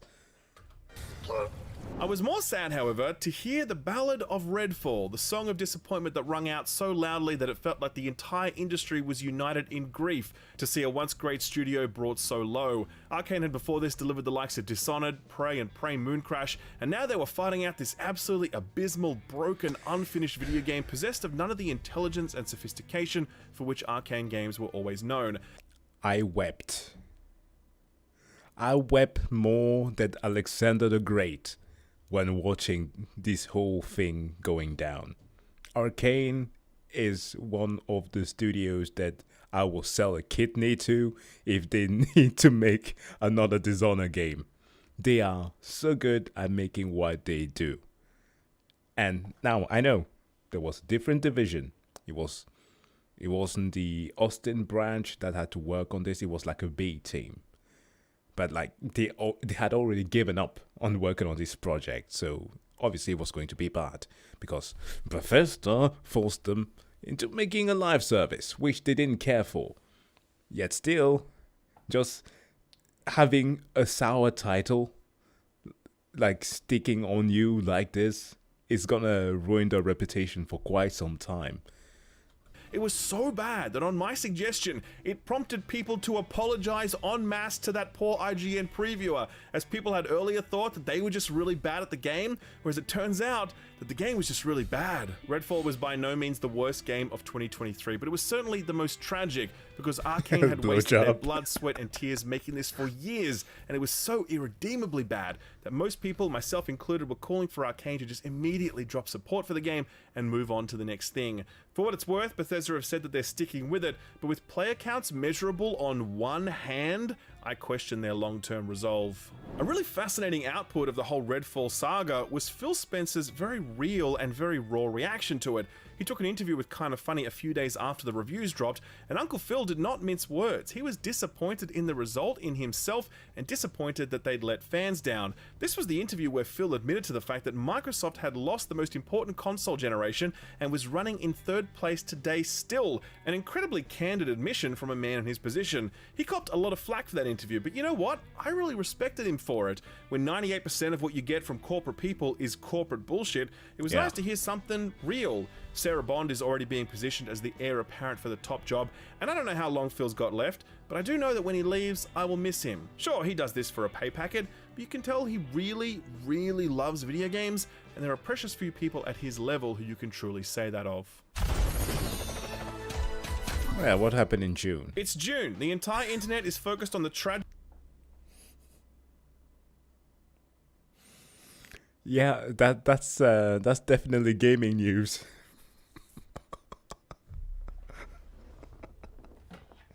For the X-Boy enjoyers.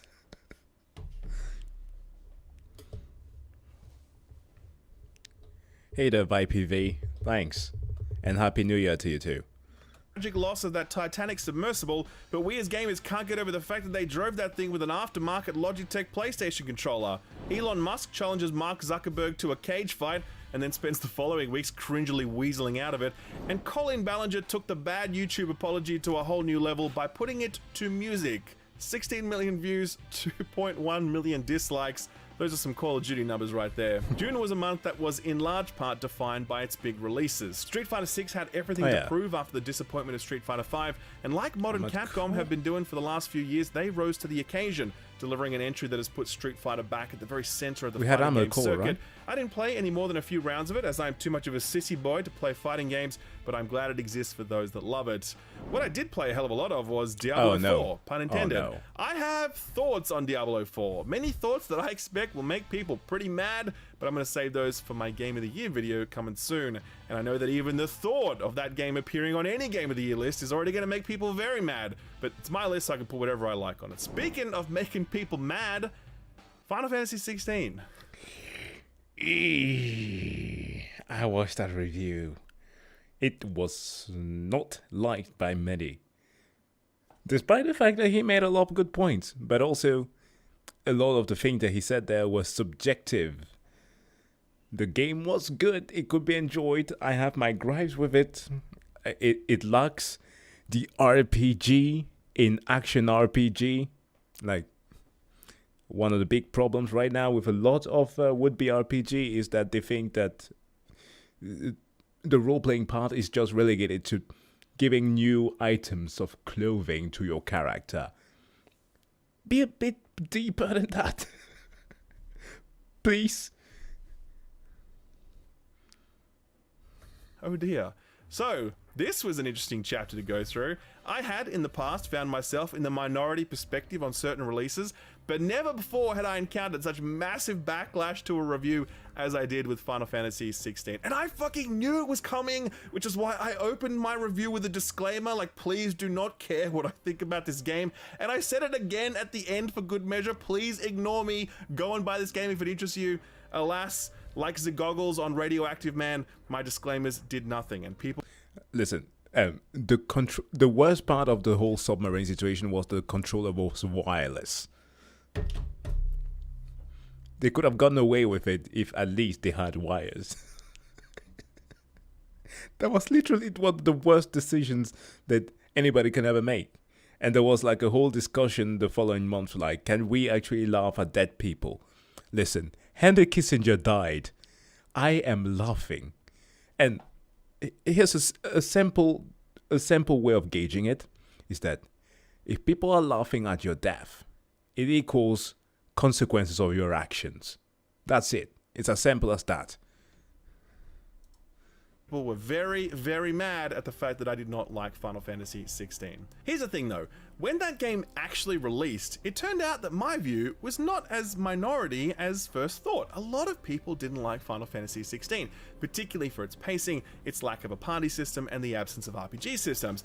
But a lot of people did love it. And I want to say that I think history will actually be quite kind to Final Fantasy 16 in the same way that it's kind to 15. Clearly, the game has a lot of issues, but it also has a lot of heart, and Creative Business Unit 3 really put it all on the line here. We're watching like a summary of the things that happened in the gaming industry last year. I'm glad that Final Fantasy 16 made so many people happy, even if it wasn't for me. But on the plus side, I got to beat Ben Starr, and let me tell you, that is one charming motherfucker. This month also saw the FTC bring suit against Microsoft, hoping to double down on the CMA's blockage of the Activision Blizzard King acquisition. It was a lot of the arguments that we'd heard in the past, though argued less persuasively by the FTC, resulting in the judge ruling against them. The FTC are still in the appeals process to this day. I think someone needs to tell them the horse has already left the barn. Finally, and most worryingly for the future, this was the month that Embracer announced that a $2 billion funding deal had fallen through. The Swedish-based publisher had spent the past 3 years buying up every studio and IP it could get its hands on, including the actual Lord of the Rings IP from the Tolkien estate. The spending spree happened on a tab that Embracer thought would be picked up by the Saudis, but when that deal collapsed, an ashen-faced Embracer leadership group broke the news, announcing that extensive cost-cutting and layoffs would be required. Yeah. It is really gross that something like this can be allowed to happen. Perfectly good studios hoovered up, only to then be shut down months later while Embracer tries to plug the massive hole in its balance sheet. Over the remainder of 2023, Embracer would shutter more than half a dozen studios and lay off over 1,000 people, warning the entire time that more and deeper cuts were on the way. It's still unclear if Embracer will even survive the next few years, but given how rocky the outlook for 2024 is, the smart money says that Embracer's troubles are far from over. Holy shit. It's Barbenheimer time! With the MCU crumbling, people were aching for some real capital C cinema, and what could be more cinema than a double feature? One part a deep character study centered on a complex man whose reckless ambition loosed unspeakable horrors on the world, and the other one an Oppenheimer movie. This was the month that I took off for a vacation. I hadn't actually had a proper holiday since the pandemic began all those years ago, so it was nice to visit Europe during a once-in-a-generation heat wave. I'm not exaggerating when I say that I could not go to Sicily as originally planned because the airport burned down. Still, I had a good enough time. A game that I would recommend to play right now is Rogue Trader. I'm getting into it. If you want to have something that just not waste, okay? That's not the right word to say here. But to pass the time, to relax to, Risk of Rain 2. I just picked up that game. I will be playing that after we've watched this video. It is such bliss. Imagine, what's a good comparison here? Earth Defense Force. But single player, you can also play it multiplayer, but single player Earth Defense Force. But like where Earth Defense Force lets you fight against like a guard at the end of the game, the 5th installment. Risk of Rain 2 lets you fight against the Ava from Evangelion all the time. It is such a great game. And this is actually when Austin started doing some content on the channel. You guys liked it so much that you didn't want me to come back. Thanks for that, by the way. Appreciate it. Sure, we can do that. I did come back though, but as a compromise, Austin also remained a regular feature on the channel, and I've been super proud to have his stuff appear here because he really does fantastic work. Just don't tell him that I ever said that, okay? Austin reviewed the 2 biggest games that released in July, Exoprimal, the super weird live service co-op dinosaur shooter from Capcom. At the time of writing, this was averaging 150 peak concurrent players on Steam. Ooh. So it looks as though Capcom's unbroken winning streak has finally been broken. And no, we do not count the Resident Evil multiplayer games. We are all in agreement that they do not exist. Remnant 2 was the other big one to drop this month, following up from the sleeper hit Remnant from the Ashes a few years prior. It was really great to see this one pop off in the way that it did. Review scores were super positive, player counts were very healthy. Hell, the game even got a few Game of the Year nominations, which is fantastic to see. It's a franchise that deserves more attention, so it's fantastic to see it get some. I do expect that Gearbox will double down on Remnant in the future. On the news front, the FTC trial continued, resulting in some very salacious outputs. At one point, Sony's lawyers tried to redact a document so as to hide the development costs of both Horizon Forbidden West and The Last of Us Part 2, only they didn't use a proper redacting pen, just a stock standard Sharpie. As such, we could just read through the ink, and we learned that Horizon cost some $212 million to make, while The Last of Us Part 2 cost a cool $220 million. We'd learn more development costs later on, but the source for that reveal was not an improperly used Sharpie. When Microsoft had beaten back the FTC, Sony could see the writing on the wall, and so they cut the deal that Jim Ryan was loath to make, guaranteeing PlayStation owners access to Call of Duty if and when the Activision Blizzard King deal was finalized. It's understood that the binding agreement expires towards the back end of the decade, and it's anyone's guess what Microsoft plans to do with it after that. Being 2023, the NFT bubble had burst long ago, so it was hilarious to see Sega finally get the message. They had earlier said that they'd planned to invest heavily in blockchain and pay-to-earn games, but suddenly an epiphany had come over them. Blockchain games were now boring, and they would no longer pursue them. Funny how management only comes to that conclusion after the bottom falls out of the market. Square Enix did not get the memo. Undeterred, Ubisoft are still holding true to their NFT ambitions, and I'm not talking about Quartz, by the way, that NFT program that they announced to great fanfare and then hoped we'd all forget about. I'm talking about a brand new NFT game that they announced in July called Champions Tactics Grimoria Chronicles. The review trailer for the game has been taken down as it was spammed with dislikes, but the website is still up, so I guess it's still in development. I look forward to its release and its subsequent delisting. What else? France rioted against systemic injustice and Emmanuel Macron blamed video games, a comment he'd later apologize for because... Okay, this situation was way overblown. Macron, yes, he blamed gaming. But he also did one of the dumbest moves ever. He had, like, Not so... Okay, he had a watch on that was not that expensive. And he had to take it off because that thing was banging on the table during an interview constantly. But what the internet did, as the internet always tends to do, they took clips of it claiming that he was just removing his expensive watch to make him look as if he was not an elitist. So people started clowning on him for trying to appear to be like a commoner. But that was literally not the case. And the watch was not cheap, but it wasn't as expensive as people made it out to be. Yeah, it was way too overblown of a situation. Because politicians are now smart enough to know that you do not mess with online communities. The Koreans' rating board was basically nuclear baguettes. Sure. Shut down after it was revealed to be embezzling funds and running a crypto mining operation, and Games with Gold went to live on a farm with the other retired subscription services. Microsoft clearly unwilling to deal with the bullying that I and many others gleefully dished out each and every month when it was time to read out the monthly haul. To be fair, Game Pass is literally the best deal in video games, providing a very stark contrast to what had become the worst deal in video games. Rest in peace, Games with Gold. You are gone, but you will never be forgotten. You licked a dead spider. Dead spider. Oh yeah.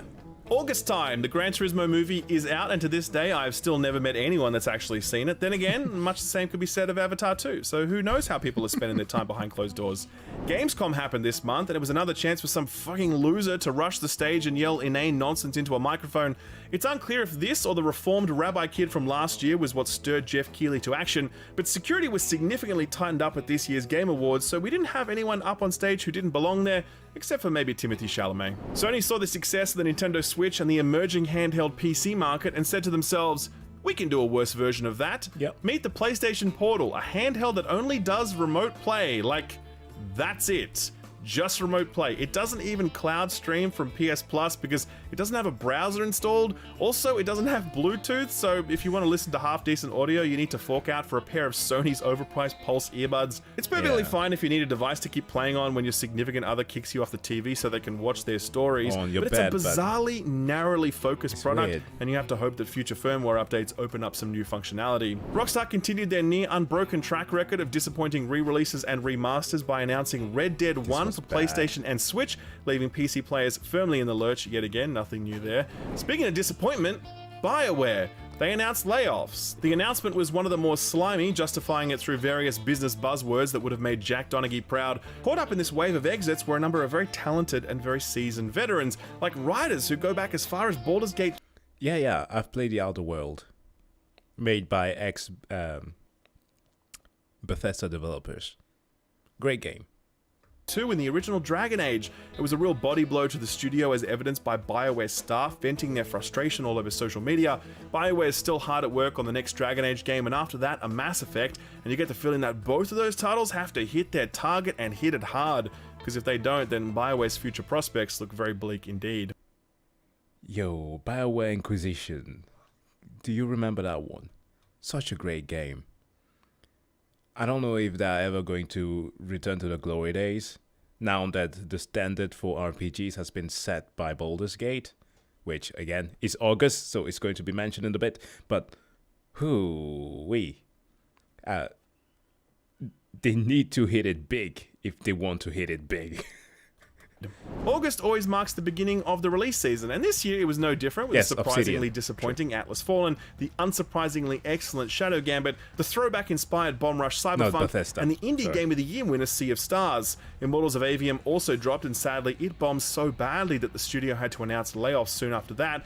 Wayfinder 2 hit the rocks immediately, performing so badly that publisher Digital Extremes would soon jettison not only that title, but their entire publishing label.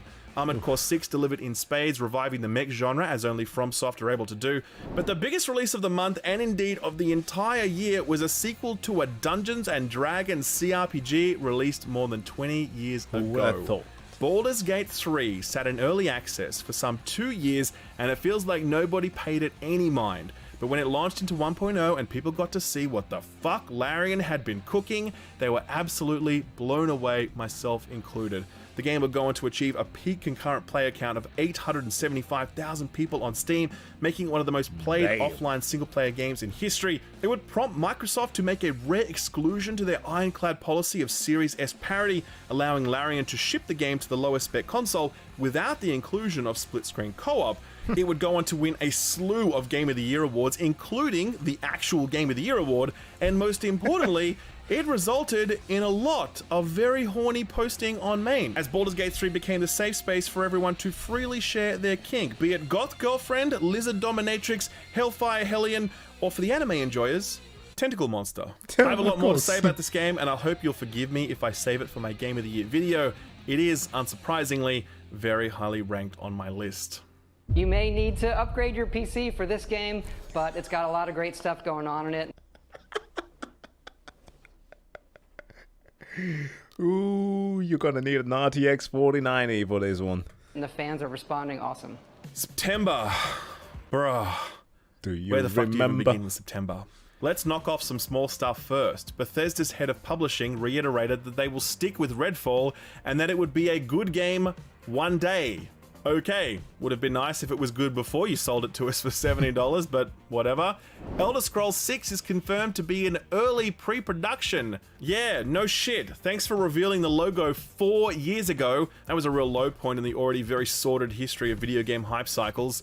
The Switch 2 rumors were heating up, with multiple reports that Nintendo was showcasing the hardware at Gamescom the month prior. Nintendo would go on to later deny these reports, but that denial rings a little hollow in the face of how well sourced those reports were. Layoffs continued. In fact, they really built up some momentum in September. Riot Games cut staff, as did Minecraft Legends and Homeworld developer Blackbird Interactive. Embracer Group slashed jobs over at Gearbox and even went so far as to confirm that they're actively looking for a buyer of Gearbox. Volition, who had last year shipped a disastrously bad Saints Row reboot, was shuttered, ending nearly 3 decades of game development history. And Mimimi Games, who just put out Shadow Gambit, decided to close up shop, citing the ongoing stress of trying to hustle for financing in an industry where that was becoming increasingly difficult. Outside of that, there were plenty of video games released. June Spice Wars hit 1.0 and landed with a thud, as many of the promised features simply weren't there. The Crew Motorfest sold surprisingly well for Ubisoft. Lies of P would go on to become the year's best. Wait, what? That thing sold? The Crew Motorfest sold surprisingly well for Ubisoft. Okay, I get that. I guess that Frenchman with his interesting accent had an effect on people, huh? Okay, I didn't imagine this. Lies of P would go on to become the year's best Souls-like, and not only because FromSoft didn't release one that year, Payday 3 would take the title as the most balked launch of 2023, totally unplayable for weeks to the point where people just went back to playing Payday 2, and debut indie Game of the Year winner Cocoon launched to a small but very enthusiastic reception. Speaking of balked launches, this was also the month that Cyberpunk Phantom Liberty arrived, the one and only expansion we were ever going to get for a game that basically wrote the book on balked launches. Well, that and Fallout 76, of course. CD Projekt Red had spent the better part of 2 years fixing the game, but they hadn't really added much in the way of new content. The Phantom Liberty expansion was the first new content drop, and it was truly excellent. A spy thriller headlined by none other than Idris Elba, a Bond-inspired soundtrack to match, but oddly enough, it wasn't the new campaign that captured headlines, but rather the improvements to the base game. Update 2.0 added myriad new gameplay improvements like redesigned perk trees, vehicle combat, new mission types, and tons more. It was a very thorough reworking of significant portions of the game, and the results were truly spectacular. The Edge Runners anime was a moment when many people Cyberpunk for the first time, but back then the game was still quite unfinished. Here in Phantom Liberty, CD Projekt Red delivered something much closer to what was initially promised, and so say what you will about the ethics of that journey, Cyberpunk 2077 is now inarguably a pretty remarkable video game, offering up stories and immersion that few other RPGs can match. Yeah. Man, if I had the time, I would do like a pyrocynical type take on Cyberpunk 2077, like a 4-hour long review of it, because there's so much good stuff to be gained from this. CDPR's writing, the stories, even all the way back when the game first released, those were the things that kept me playing with it.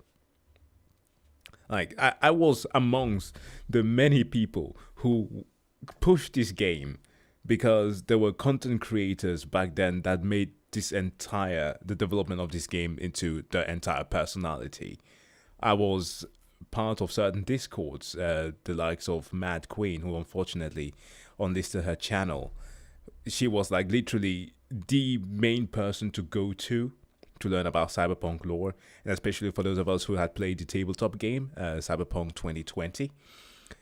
It was wonderful. We all looked forward to this. And then when it came out, we could only stick to the story because the game was almost unplayable. But what we have now is one of the best gaming experiences that you can ever have. And I'm happy for them, and I'm also happy for the people who stuck around with the game. And yeah, it's truly great. Speaking of which...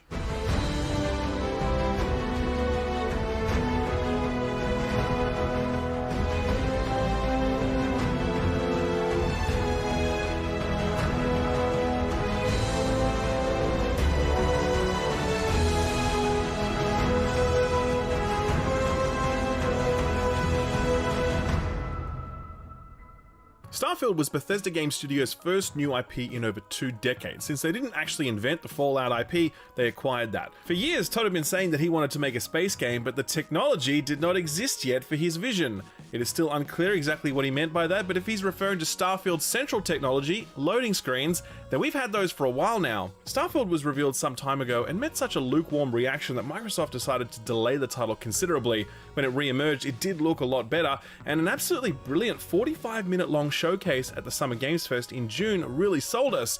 Everyone was on board the Starfield hype train. Someone got a little too ahead of the pack though. One dude who worked in a logistics distribution center was putting out videos of him not only playing the game early, but also selling copies of the game out of his car and uploading proof of his crimes to social media. He would, unsurprisingly, get caught and arrested. Never a good idea to film one's crimes. Best of luck with the sentencing, my dude. With that little drama out of the way, it was time for the reviews, and they were glowing. A mighty 85 on OpenCritic, 9s and 10s across the board. It was declared a masterpiece, Bethesda's finest work, and the greatest space game ever made. The Discord is simply called the Chill Zone server. Well, somebody's awake. Well, that's my daughter having fun. Alright. However, there was that IGN review that scored it a 7 out of 10, and the GameSpot review, which also scored it a 7 out of 10. Surely the biased media applying their Xbox tax yet again, kowtowing to their Sony paymasters. Imagine scoring Starfield a 7 out of 10. Impossible. But then, the game came out, and everyone got to play it for themselves. And what transpired after that was one of the most fascinating discourses I've ever seen in my time covering games. The reception at launch was euphoric. People were loving Starfield, warts and all, but as time wore on and people sunk more hours into the game, that perspective would change drastically. At that point, people began to complain about how barren many of the planets were, the reused assets at planets that were apparently undiscovered and uninhabited, the toothless futurism, the weak writing, the inventory management, and above all, the loading screens. It got to the point where it became very, very difficult to find a kind word about Starfield anywhere. Yeah. And that's a situation that persists to this day. If Fallout 76 was the moment that everyone woke up and realized that Bethesda's technology was woefully out of date, Starfield was the moment that everyone realized that Bethesda's design and storytelling was woefully out of date. Right now the game sits at mostly negative on Steam, just 31% of recent reviews giving it a thumbs up. That is a pretty disastrous result for one of the most hyped games of the past decade, and will no doubt prompt a lot of introspection back at Bethesda HQ. It's clear that some new technology, new ideas, and new leadership are needed if The Elder Scrolls 6 is going to deliver, and you can bet that Microsoft are going to push hard for that, because even though Starfield sold a boatload of Game Pass subscriptions, it was also a bit of a black eye for Microsoft as they fight to reset the narrative surrounding the Xbox and its library of games. But yes, I have seen Godzilla -1. Top tier movie. Didn't see those reviews, so everyone's favorite African gun runner review though. Yeah. And man, if Seth, even Seth was like generous with some of his takes on it.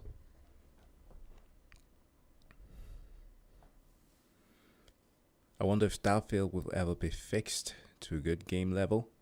Well, they have promised that they are working hard on fixing it.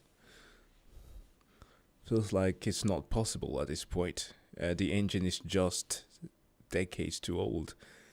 Yeah. It's just very surprising to me that they could not build something new. Like wholly new. But that's the problem. When you find the complacency of relying simply on... Like, here's an analogy. They are akin to like a big YouTuber, Bethesda that is, that has made it big and can just rely on the passive income. Like, they just know that the fan base are aware that their games are supposed to be broken on launch. They will be fixed through mods, and that's the way it goes. It's sad that it is the way it is, but that they know the mentality of the audience. A lot of them, that is. Like Seth said in his review, it's not people that care too much about having something that is super functional. It just has to be loose enough for you to waste some time. And it's just dumb. I think I've said this before, but currency, the biggest currency that we have to us is time.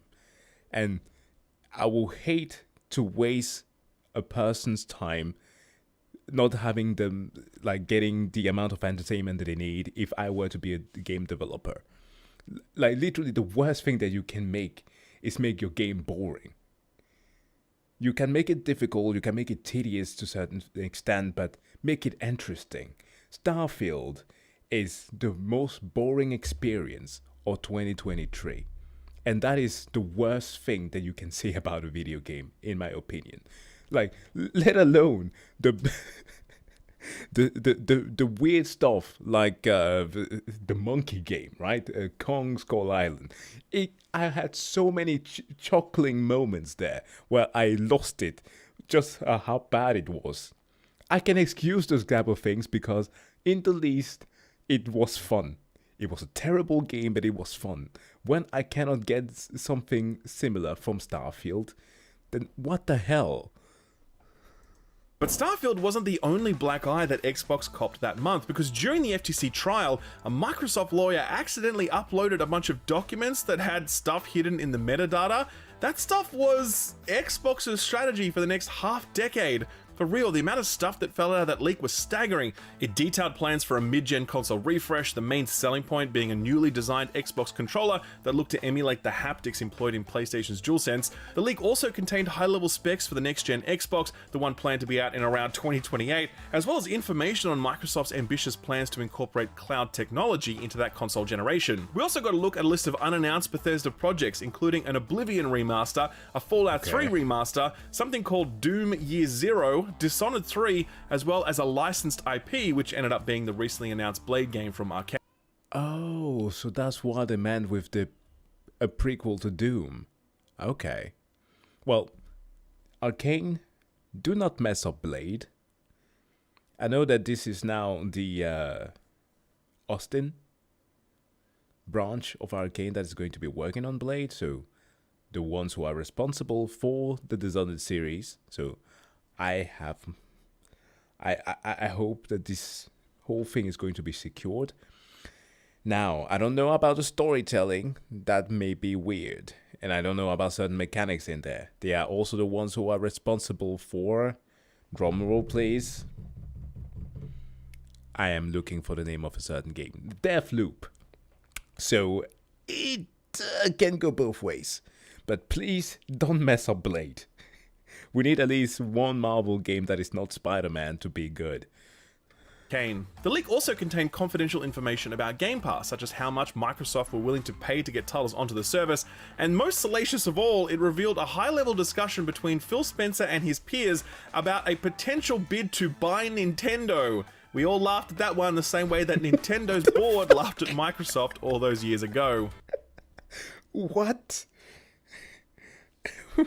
What did they smoke? Okay, no. Calm down, Phil. Phil did respond to the leak, calling it disappointing, but let's be real, it was not particularly damaging. It may have taken the surprise factor out of a number of upcoming projects, but it didn't reveal so much as to be ruinous. December would be the month where we'd see that sort of leak, more on that later. As if there wasn't enough going on in September, this was also the month that Unity decided it would become the main character of every social media platform, as their ill-fated plan to charge a fee to developers based on game installations was rolled out. This was, quite possibly, one of the stupidest, swiftest, and most wanted destructions of brand cash I have ever seen. The proposal was so ill-conceived that it took developers like 30 seconds to see massive gaping holes in it, forcing Unity to begin haphazardly issuing clarifications, most of which were unclear and contradictory. It caused a mass exodus of game developers, some of whom were well into the development cycles of their current games, but they still just pulled up stumps right then and there and committed to rebuilding their game in another engine because they could no longer trust Unity. It led to multiple lawsuits owing to its retroactive applications on games already in the market, and even saw Unity's offices close owing to death threats made against certain staff. The furor would continue for a few weeks until the inevitable walking back occurred. Apology JPEGs, you know the drill. The one silver lining out of this was that the CEO, John Riccitiello, got the ass. And if you know anything about this man, especially his time as the CEO of EA back at the peak of its bullshit, then you will no doubt be very happy to see the back of this man as well. Look at that face. Dude is scheming. He's literally a Scooby-Doo villain. This man wanted to charge.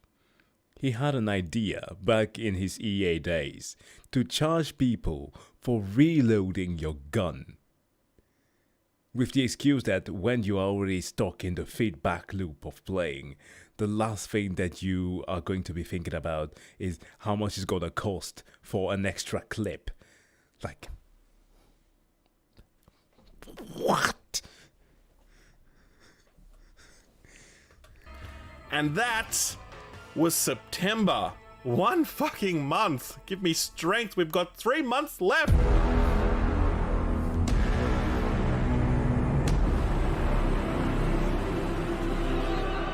October began with a big surprise. Jim Ryan, the boss man of PlayStation, was out. He was retiring, saying that the commute between his work in the States and his home in the UK was taking its toll, and he wanted to spend more time with his family. It was strange timing. Jim had only been in the role for a handful of years, and given that PlayStation was doing very well for itself, you could definitely have guessed that he might have stayed in that role for a few more years yet. Still, he went with Sony's blessing and the industry's best wishes. Jim definitely wasn't one of the cool kids. He never cultivated a cult of personality like Spencer, Reggie, or to a lesser extent Sean Layden, but he was a very effective steward of the PlayStation brand, delivering a very successful console launch in the PS5 and a number of very high quality first party titles. He was huffing a little too much of the live service wacky tobacco, but outside of that, he was alright in my book. No word yet on who might succeed him. I guess we'll find out in the new year. There is one theory floating around that Jim was only sticking around to lead Sony in their fight against Microsoft's acquisition of Activision Blizzard King. As fiercely as Jim fought that battle, October was the month he lost it, because after Microsoft had beaten the FTC and had made big cloud-related concessions to the UK CMA, the CMA approved the deal, paving the way for Microsoft to finalize the transaction. And that's exactly what they did. On October 13th, Microsoft boss Satya Nadella signed the dotted line, taking possession of Activision Blizzard King for the eye-watering sum of nearly $69 billion. Nice. It was one of the biggest commercial acquisitions in history, a stark reminder of just how big video games had gotten and how important they were to the tech giants as they chart the next phase of their growth. To celebrate, Microsoft put out a flashy trailer showcasing all the new IP they now owned. Think Call of Duty, World of Warcraft, Diablo, Candy Crush, and more, as well as confirmation that we shouldn't expect all this stuff to hit Game Pass anytime soon, but we can definitely expect it to happen at some point in the future.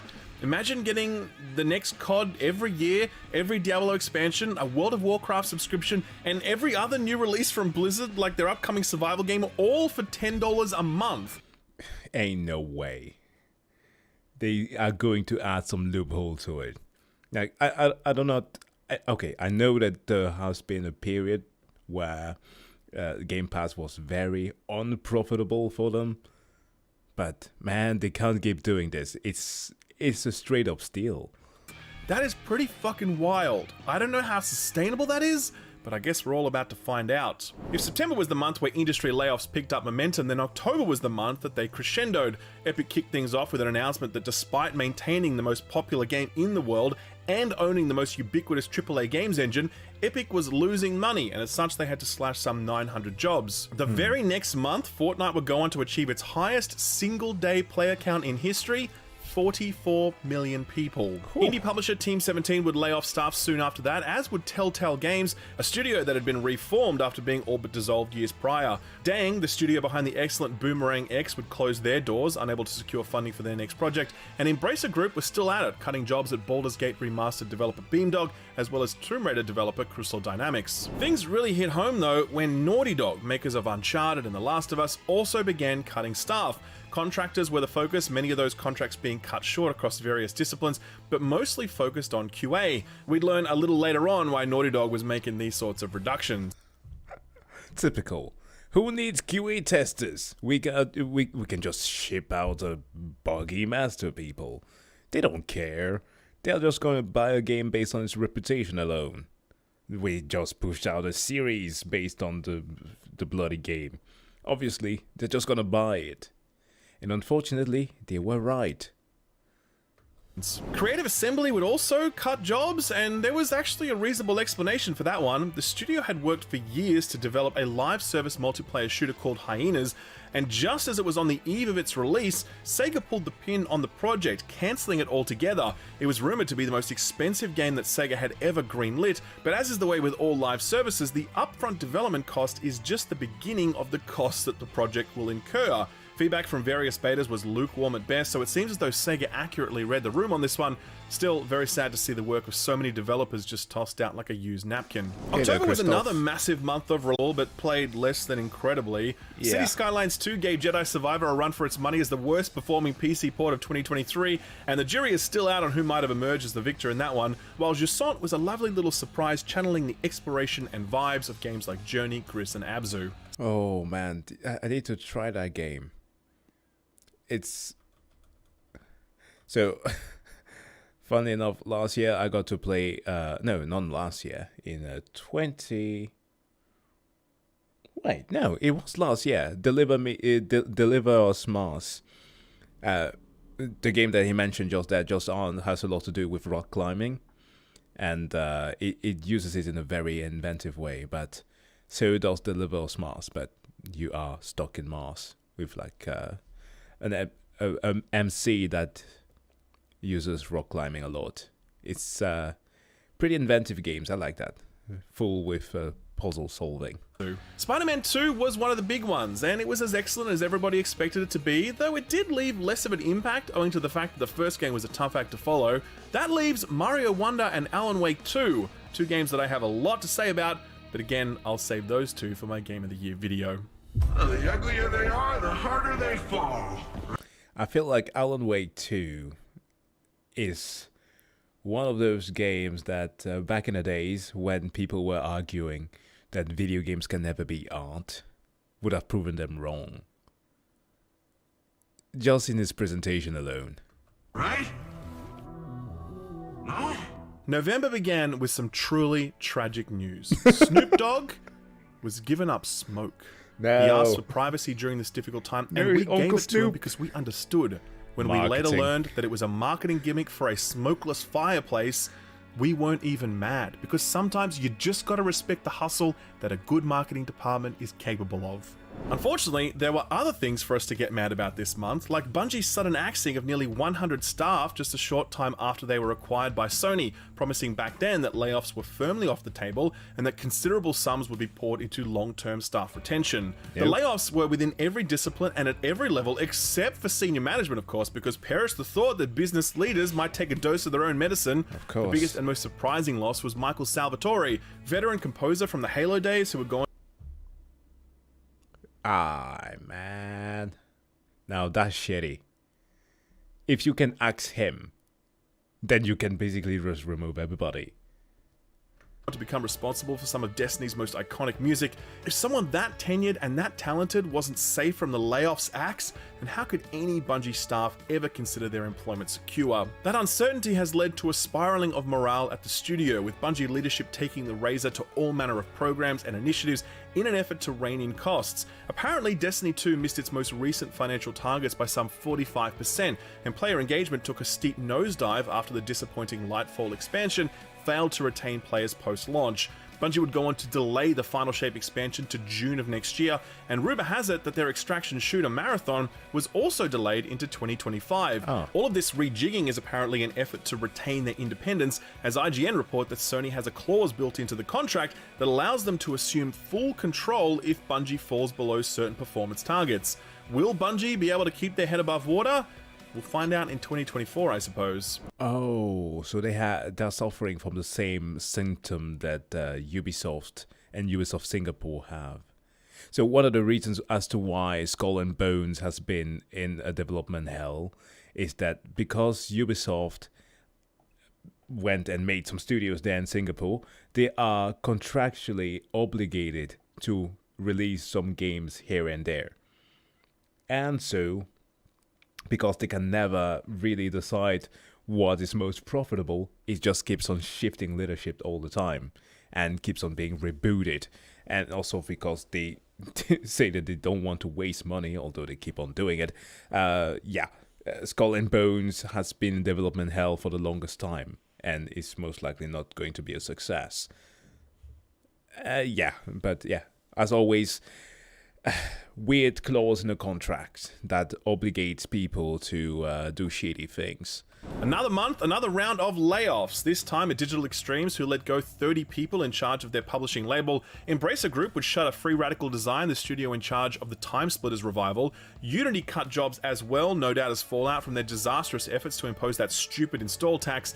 Amazon would cut a full 180 people from its games division as it focused on giving away more free games or something. Okay then. And Ubisoft would round things out by cutting over 120 staff from various studios. In more upbeat news, BlizzCon happened, and it was actually a pretty good showing, revealing a Diablo 4 expansion slated for late next year, as well as a new 3-expansion-long saga for World of Warcraft. WoW has been getting its mojo back these past couple of years after a string of disappointing expansions and design decisions, and that recovery has been helped in no small part by the huge success of WoW Classic. For once, Blizzard's future is starting to look a little brighter, Overwatch 2 notwithstanding, since this was also the month when the Overwatch League began the process of voting itself out of existence, triggering a $120 million bill that Phil Spencer would have to pick up, a nice welcoming gift from old mate Bobby Kotick. This was also the month when those Bethesda employees tried to gaslight Steam users into enjoying Starfield, a truly hilarious moment within the already very humorous annals of Bethesda customer support. November was also the last big month of video game releases. Robocop Rogue City was super weird, but also kind of awesome if you didn't think too hard about it. The Talos Principle 2 was a critical darling for Crow Team and publisher Devolver Digital. Like a Dragon Gaiden was a short and sharp touchpoint for fans who'd been missing Kiryu. And speaking of short, Call of Duty Modern Warfare 3's campaign was so short that it became the butt of a joke at the Game Awards. Chris Judge absolutely bringing down the house with that one. Speaking of the Game Awards... Oh, those devs were so salty. He was straight up spitting facts. Nothing else. Pew, pew, pew. December has one big item on the calendar, and that item is Jeff Keighley's annual Trailerama, aka the Game Ads, aka the Game Awards. To this point, I would say that views on the event have been fairly mixed, some people viewing it cynically as nothing more than a marketing exercise, other people, myself included, giving Jeff the benefit of the doubt, understanding that putting together these events is expensive, so you gotta compromise with some ads, fair enough. This year though, this was the year that everyone agreed that Jeff really messed up big time, and... I mean, fair enough. Game Awards back in the days of Austin TV were just as much filled with marketing and commercials all the time. But the whole thing about cutting speeches, that was scummy. And I really do hope that they end up changing that for the next year. That this event was every bit the cynical, ad-driven, revenue-focused event that its biggest detractors had long accused it of being. I mean, we streamed it. It was kind of hilarious. There was a lot of fun things that happened in there, but the whole award giving process and cutting people's speeches, I really hated that. And at least they could have spent more time on actually showing the award winners rather than commercials. They could have still cut the ad segments, like remove all those stars. Matthew McConaughey, why is he here? Why is he taking like 5 minutes to present a game? No, get him off stage. Timothée Chalamet, fine. He has some games to present, but they could have cut some corners instead of doing the actual gamers and the developers that dirty. A relentless cavalcade of trailers broken up by speeches so short that it felt like the music was already playing by the time the award recipient got to the top of the stairs. And that's if they got the chance to even do that, since many of the most important awards weren't even handed out, just quickly cantered through off stage so we could get back to the Fortnite ads and gacha commercials. Yeah. Given how unanimous the feedback has been, I'm all but certain we'll see some big changes to this event next year, because contrary to what many other people say, I do believe that Jeff Keighley really does care about video games. But yeah, 2023 was a low point that I hope we'll look back on as a nadir rather than as a template. Like, for example, I would have loved to hear a lot more from Sven rather than having Kojima and his only... no, not only. He has more black friends coming on stage to talk about OD in just a vague manner and actually never showing some actual gameplay. Like, I love the guy to death, right? Kojima is awesome, but man, don't do that. There were people who were way more deserving of the time than he was. December was also the month that we got our first proper look at GTA 6. The reveal happened a little earlier than planned. Thank you, Fabulous. They could have saved money if they did not include the stars there. Someone had uploaded the trailer early with BTC blazoned across it. Rockstar would roll with the punches, uploading the trailer to their own YouTube channel and smashing all sorts of records in the process. At the time of writing, the trailer has amassed 159 million views, or roughly 25% the viewership of your average Mr. Beast video. GTA 6 is all but confirmed to be launching in Q1 2025, which means that publishers are going to be very reluctant to announce their games for a release anywhere near there. Expect a very quiet January, February, and March as publishers clear the decks for what will undoubtedly be the biggest selling game of not only that year, but this entire console generation, and probably the next generation as well. In other news, Naughty Dog finally bit the bullet and cancelled that Last of Us Online. We'd been hearing reports of it being shelved long ago, and these job cuts from earlier in the year were directly related to that, since the QA people had nothing to QA. Sony seems to be putting the brakes on a lot of its live service ambitions, delaying multiple projects and cancelling others. We can't say for certain, but it feels like a good move, because if there's one thing this industry certainly does not need more of at this point, it's live services. December had two big surprises left for us. The first was the culmination of one of the most obvious scams in video games history. I'm talking, of course, about the day before. The open world MMO survival zombie game that wasn't an open world, wasn't an MMO, had like no survival elements, and only like 6 zombies in the entire assets store-bought map. Honestly, you've probably heard about all of this very recently, as it's been covered extensively by anyone with a YouTube account, myself included. Rather than give you the abridged version, I'll just link to my video below. TLDR, game was a total scam. Studio shut itself down 4 days after launch. Game is being taken offline in January of next year. The last big surprise of 2023 was unfortunately not a pleasant one. Just a week before Christmas, Insomniac, makers of Ratchet & Clank and the recent Spider-Man games, was hacked in a ransomware attack. The hackers demanded $2 million, and if they did... this was scummy. Holy shit, this was bad. Like, they revealed people's personal information. Like, come on. Sure.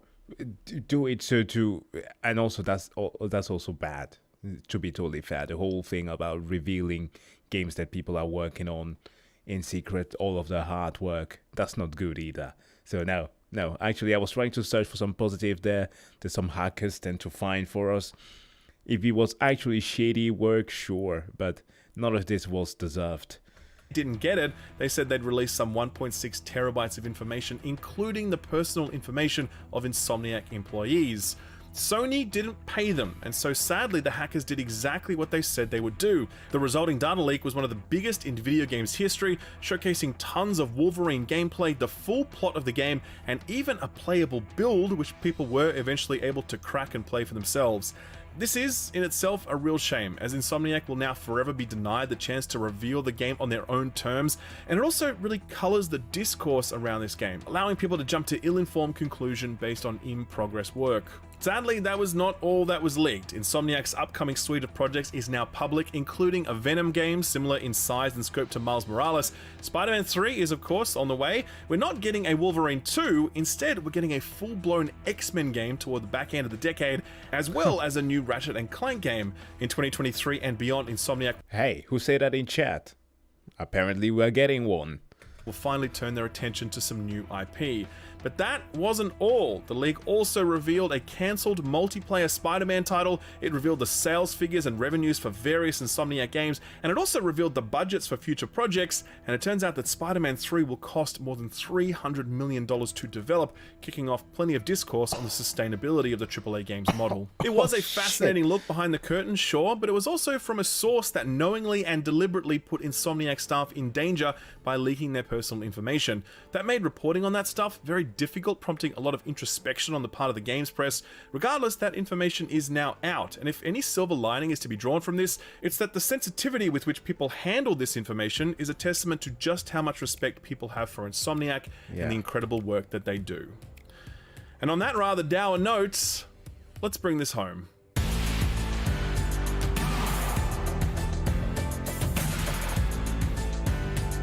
Yeah, 2023.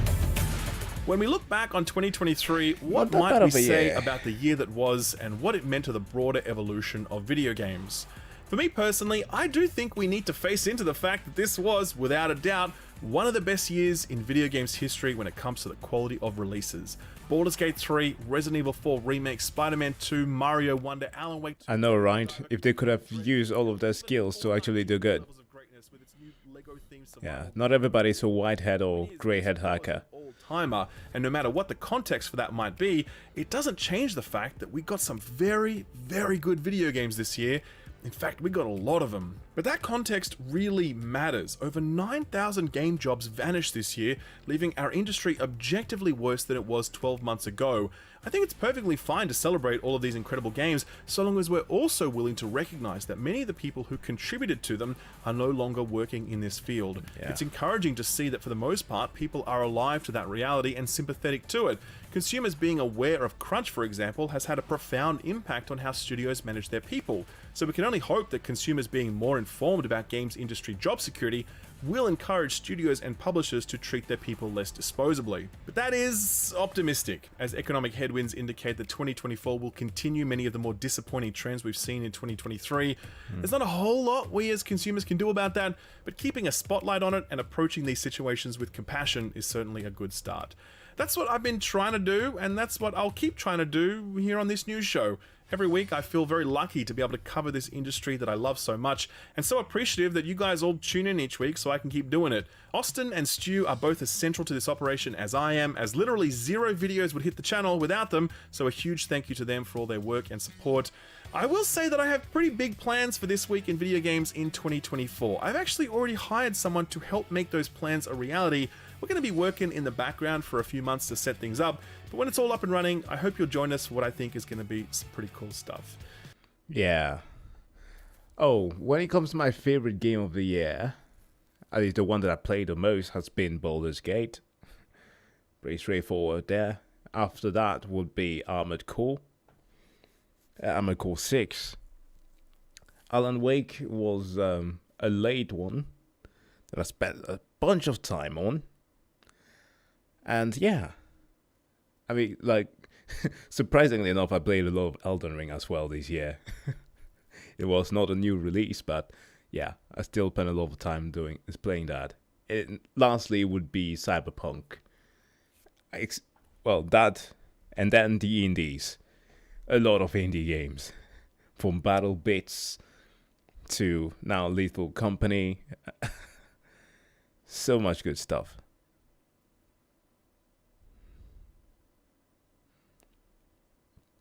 Oh, prepare yourself. Once you beat the final boss, then you need to play the game again to get the right endings. Hi-Fi Rush was on your top 5, easy.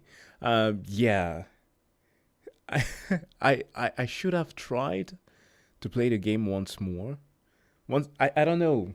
Perhaps it was because there were just too many releases. After I played Hi-Fi Rush, I started playing other stuff. Oh, it's not updating. Hold on. Here we go. Chat box.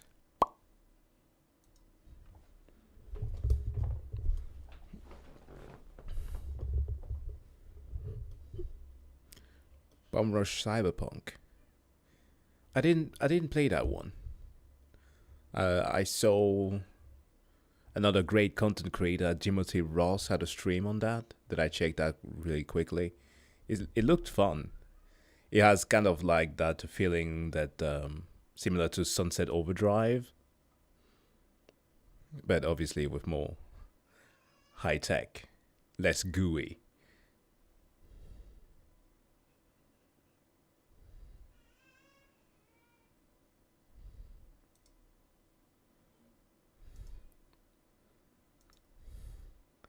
Right, should we check and see if I can survive in Risk of Rain for a bit?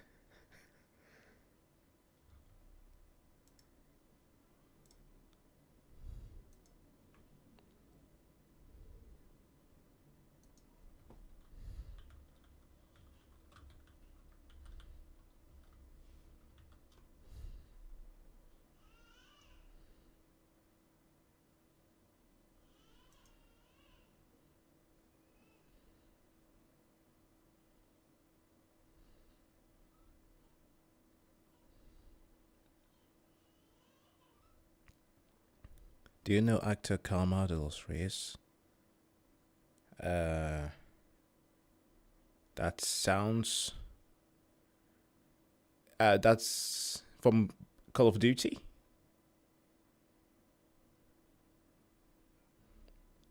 From Call of Duty, right?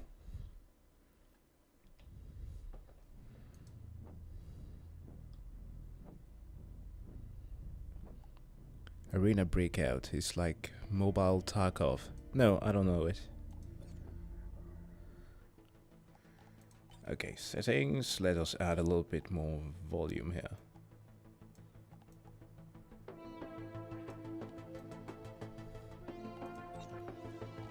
Okay, so I played the game a bit more and I did unlock 2 characters. One being the rail... No, not the railgunner. This one here. Engineer and Loader, as well as Bandit. I think Bandit is my favorite so far. Oh, Paul Menendez.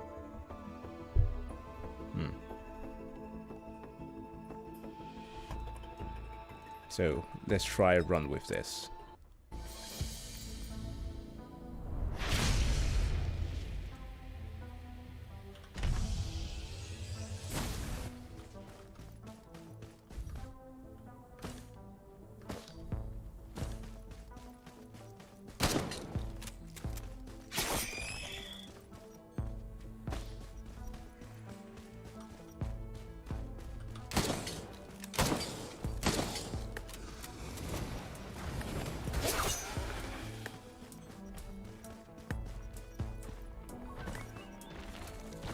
See, this is how I would like my gaming experience to be, for the most part.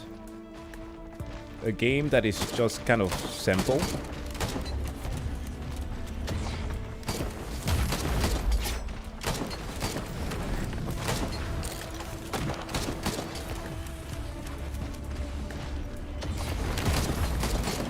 And where the hardware just goes simply to creating as many enemies as possible.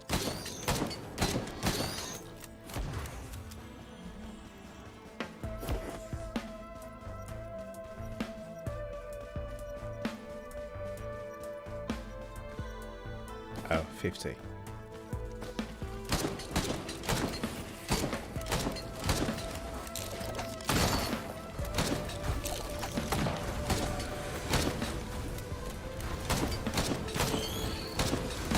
Holy shit, there's a lot of them.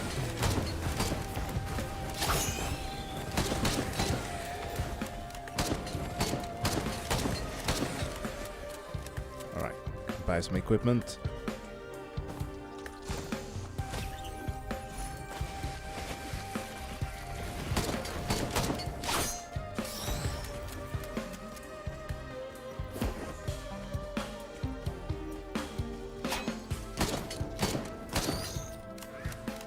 where is that portal?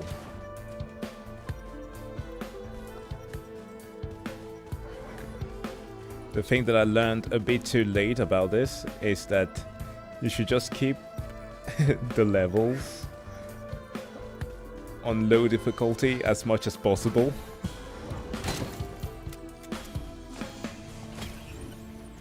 Because I would be wasting way too many time. At least way too much time on the level and then suddenly turning it into hard difficulty before clearing it. And it would just be hell.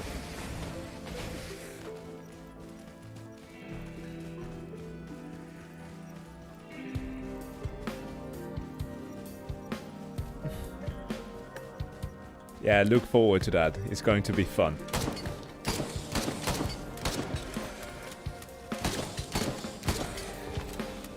Finland awaits.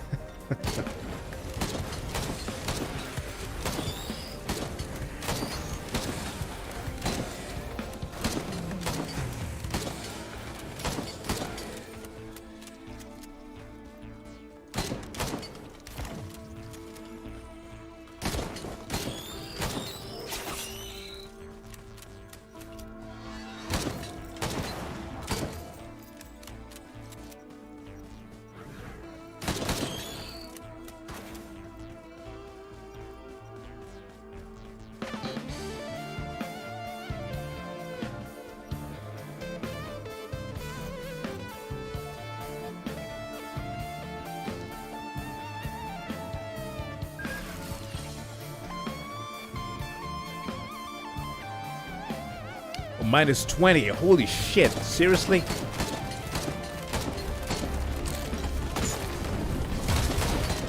We just hit our frost temperature yesterday for the first time in weeks. And we finally got snow. But yeah, we are nowhere close to 20. That's insane, dude.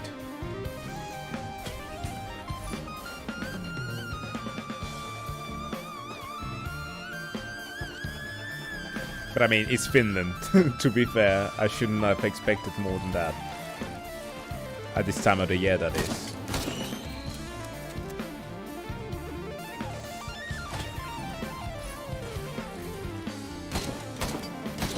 It's literally the destination that most Danes use for vacation. Oh, hold on. When we want to go snowboarding, is either Norway or Finland.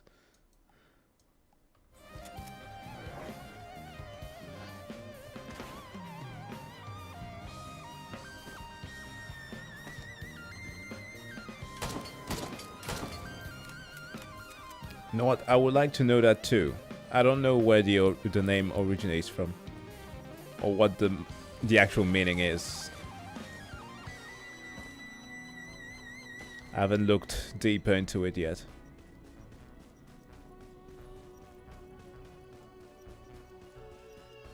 From what I know, the developers did release a roguelike this year. Oh. The Ant Queen.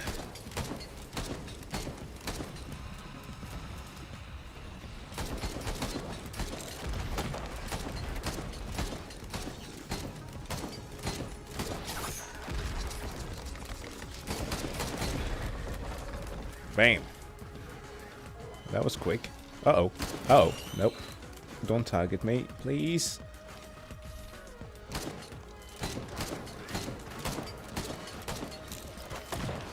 Oh no.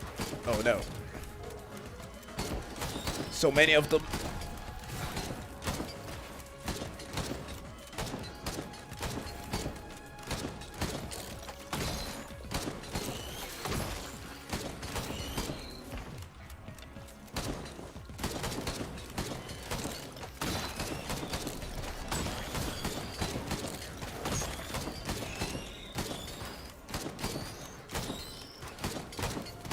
I always forget that the revolver has a cooldown that can be reset if you kill the target.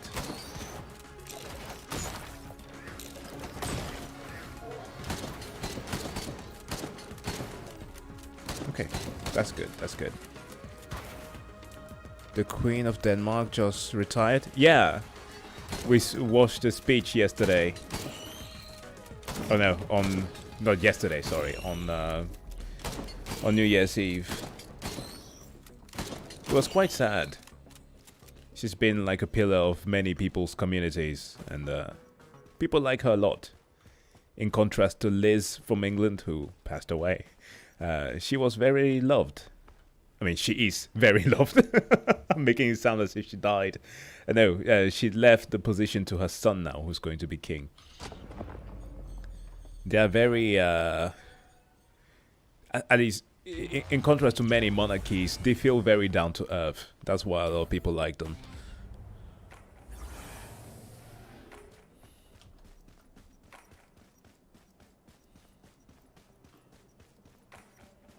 Our royal family.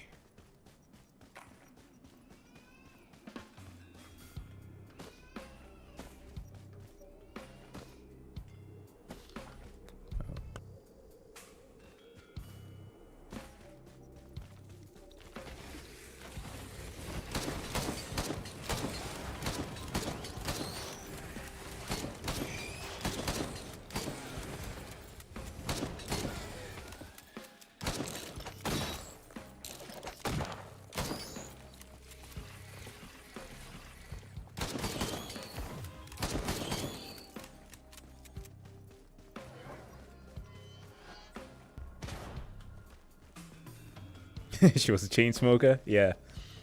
We have this thing here called Circus Revuen, which is a like not a circus, but like a theater play, if you could call it that. Like a bunch of comedians who are acting up certain scenarios and making sketches. And one of our most famous comedians used to always dress as her, and he would like have a joke about how she is constantly smoking illegally imported cigars. Yeah, she was a chain smoker.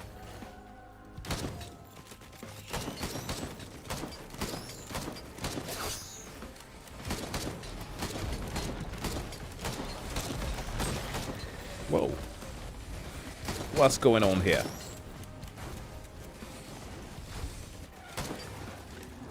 Okay, I need to find the teleporter before I continue goofing around. Tries to speak Estonian. I wish I could.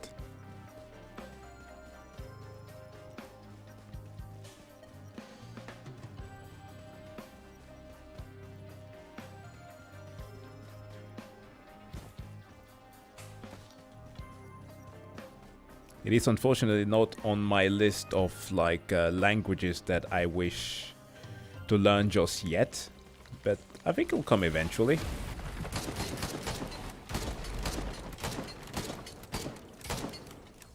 I have not visited Estonia. I have a friend who's a journalist in training who likes to travel around those three countries.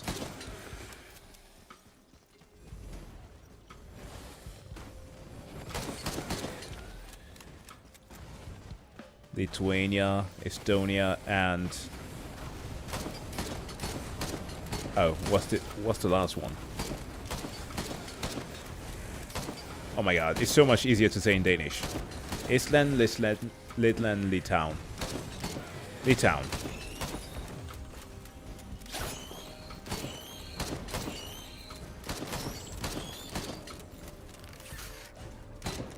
I don't know. It just hasn't been like a priority. For me, it's like learning Japanese. Because I was actually learning Japanese when I was younger, but I kind of quit the course. learning Chinese. I would love to do that. My friends from university was annoying me a lot because he had a girlfriend who taught him. But like more exotic languages are the ones that are completely out of left field for me. Those are the ones I would like to learn a lot. Oh, fuck.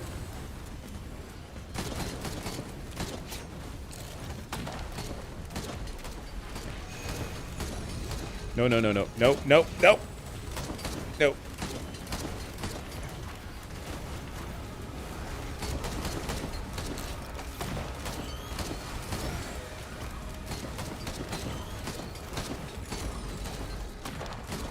Okay, I might have taken something that was a bit too hard for me to chew. Holy shit! I could have died there.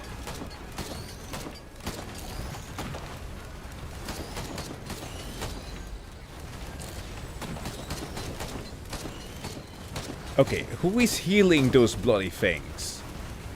Stop it!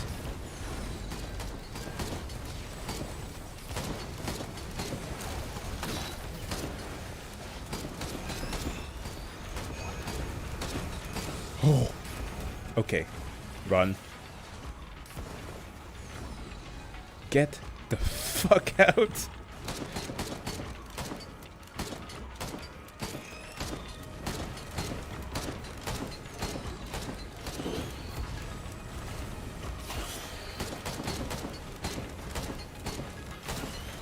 Okay, let's go back and beat that boss. Come on, disappear. Yes! Whoa. That was a bit overwhelming.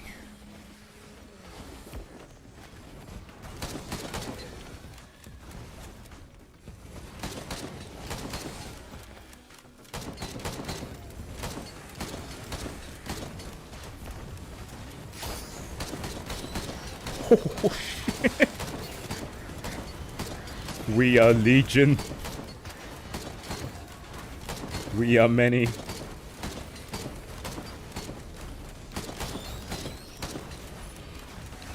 Finally, gadgets. About time.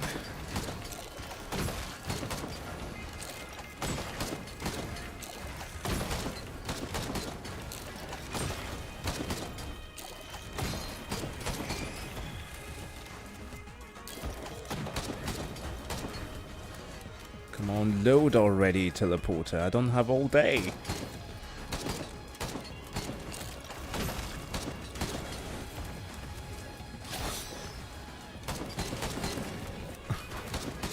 Latvia. Oh my god. Thank you.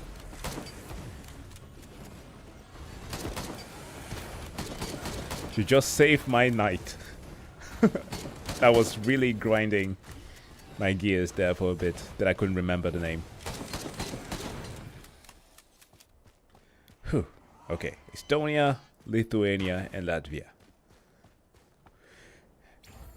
That was almost as stressful as the gameplay itself.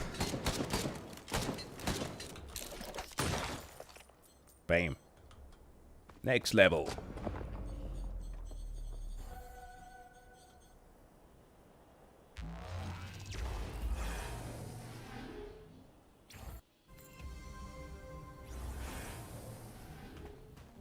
Oh, what the hell?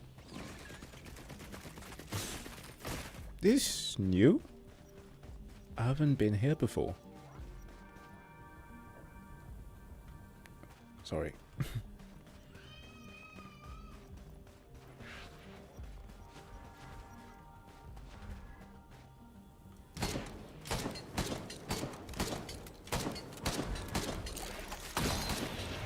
Whoa. Oh, what the hell was that red thing in the distance? See, there are secret bosses in this game that will surprise you.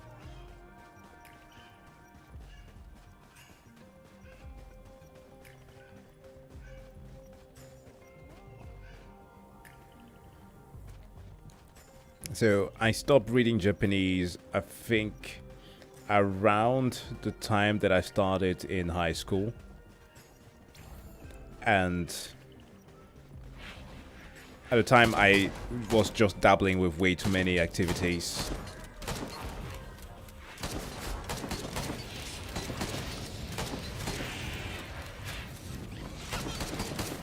It was also at the time that my parents, like my mom, got a very bad health condition.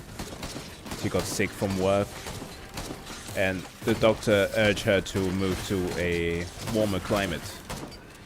Like literally, she has 43. I'm sorry, hold on a minute. 43% lung capacity. So that's barely a lung. And yeah, because of that, I was just focusing way too much on school and hobbies, like learning a new language. That did not take much of my time anymore.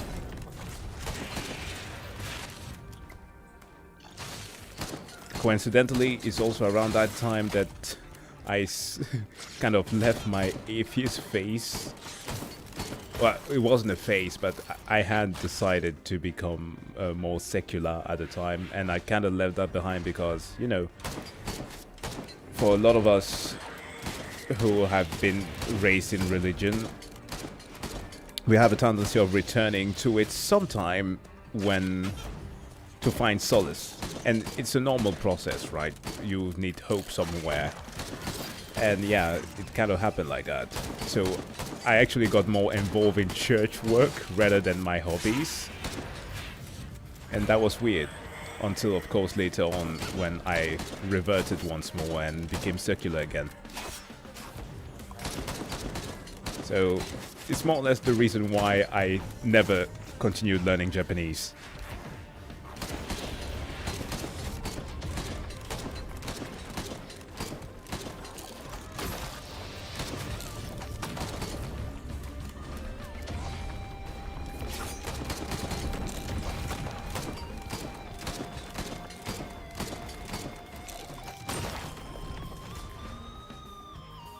Okay, look for the teleporter. And I also need more tools. I don't have enough gadgets yet.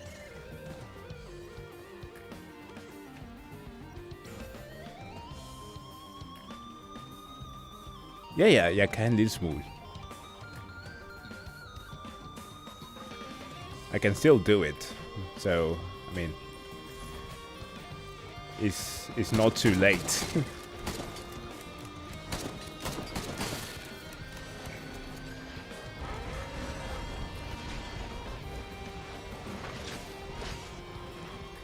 Here they are.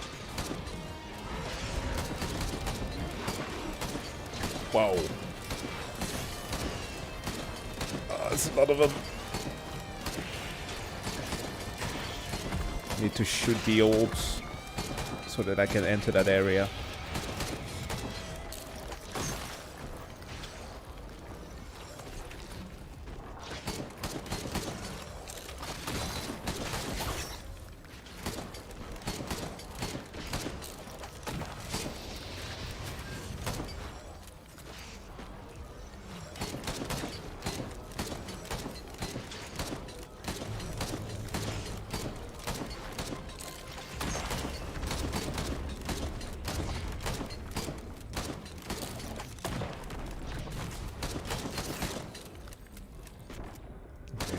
The last one. I can't hit it from here. Come on. You missed a lot about the Game Awards. Well, not exclusively the Game Awards. Some stuff on gaming in 2023. The upcoming games in 2024. I'm currently playing some Risk of Rain. I want to see how far I can get this. If I can finish this whole expedition without dying, that would be great.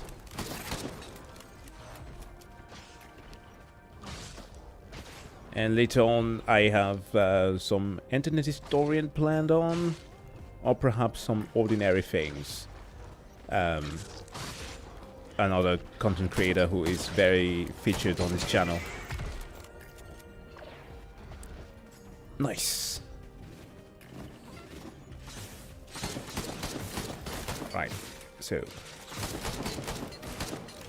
flying toxic stingrays. Man, Steve Irwin would have hated this.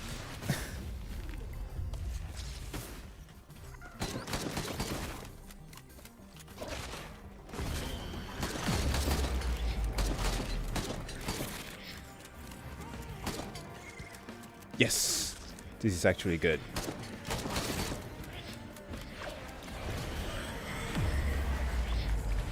Cool upgrades. Wow.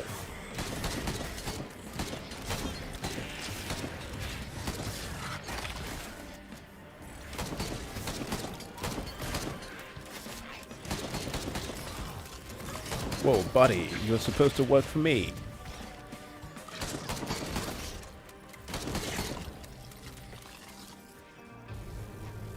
Okay, find the portal and get the hell out of here.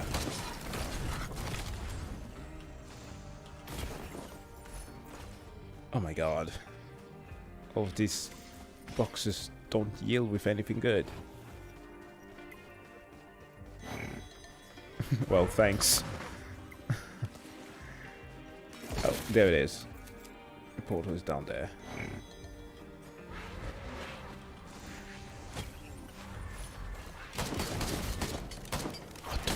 Oh, that's an ambush.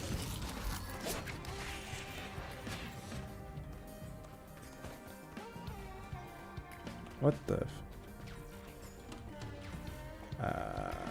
I don't like what I'm seeing.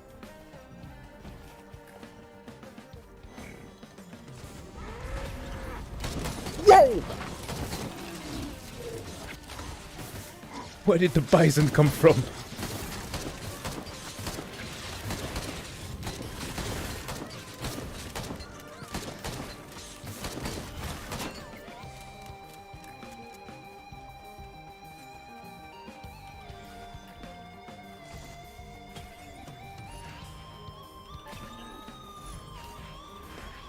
Chance to kill.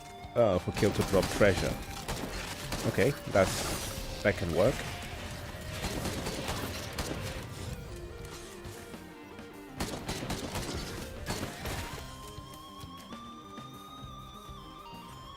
I just need to keep my fingers crossed.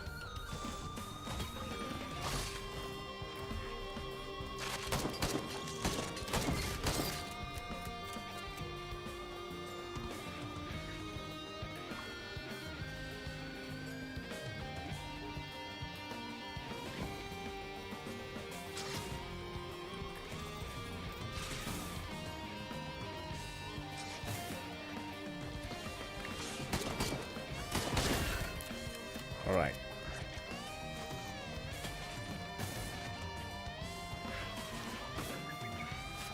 We got steak, and what else?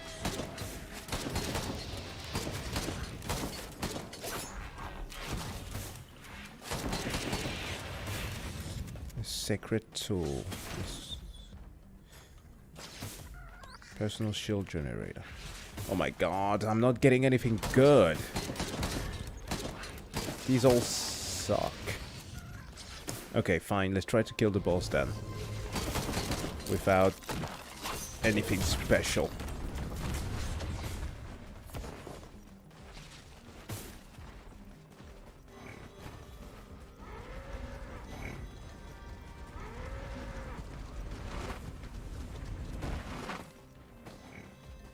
Hopefully I won't die.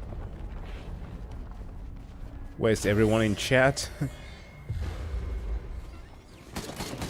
That is a good question. Oh no, okay, I'm dying. No, walk away.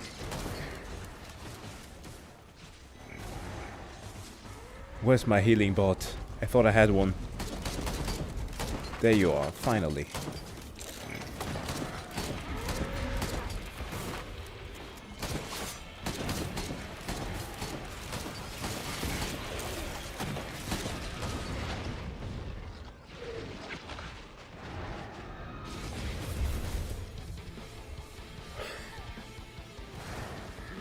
Yo, Risk of Rain is brutal.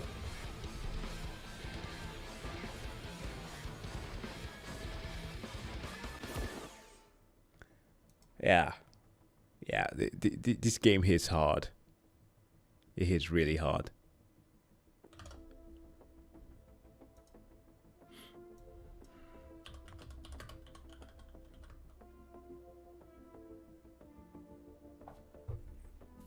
Yeah, I do play the bass, but I am very rusty though. I haven't practiced in years, to be honest. It used to be part of the school and later on uni band, but yeah, I'm slacking.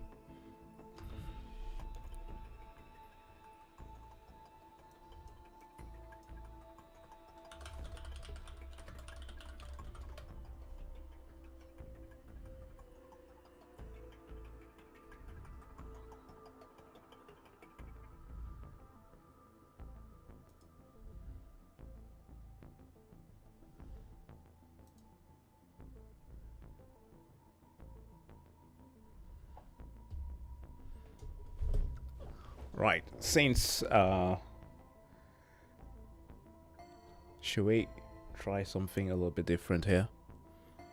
So, speaking of the whole thing about deconstruction kind of thing, I have had a little bit of tippy-toeing into the territory of philosophy sometime.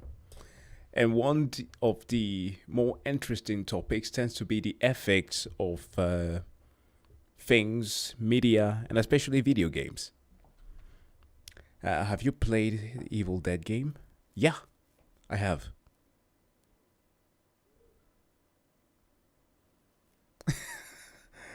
Sure, Jacob. I will try to do that. When I'm not dabbling in physics. Also, like, seriously, if I were to be totally honest, when I was searching, because in high school, before you graduate, you get the opportunity of sometimes visiting universities to figure out what your future is going to be like. I had, at least we could take like an elective. I took building and construction. And because of an amazing project that we made for our city, we got like a, we call it legate in Danish. You know what that means. Well, at least money for our project. And it was awesome. I felt like, okay, this is clearly something that I mastered. So I went and took building and engineering as my first choice after high school. So that's the first thing that I studied in university. Later on, went to study physics, which is the thing that I majored in and got my diploma for. The problem was that I really had an inkling for more humanistic things to study on. So language, culture, politics, theology, and also philosophy. I clearly had a lot going on there. And of course, history, because history overarches all of them. And I really should have gone that direction instead. But because, like, well, you are always influenced by the people in your family. Science is like a thing that stuck with us. And also because I wanted to go a bit away from like overthinking things, I went with science instead. And yeah, I mean, it wasn't a bad choice, but I really should have taken that. Then it would have been easier for me to deal with stuff like the arts and music and stuff. But I think that it was perhaps because of the weird stigma that there was around that. Because unlike many other countries, right, in Denmark, you are pretty well off still if you have an arts degree. It's not like you're going to be stuck somewhere not getting a job. You have plenty of opportunities. So it was the stigma of, oh, you're perhaps not going to have a future if you are not taking something that pays well.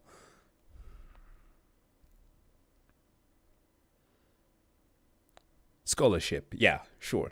Thanks. I guess that's the equivalent, but yeah.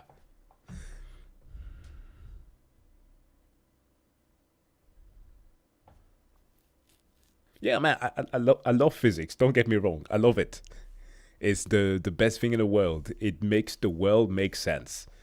The other part is that I guess the mind is the area that still puzzles me, as in the same way that I sometimes do not understand how my own brain works. So diving into that can be very exciting, which actually poses one question here. I have a YouTuber that I follow sometimes. He's, I guess we can call him a philosopher.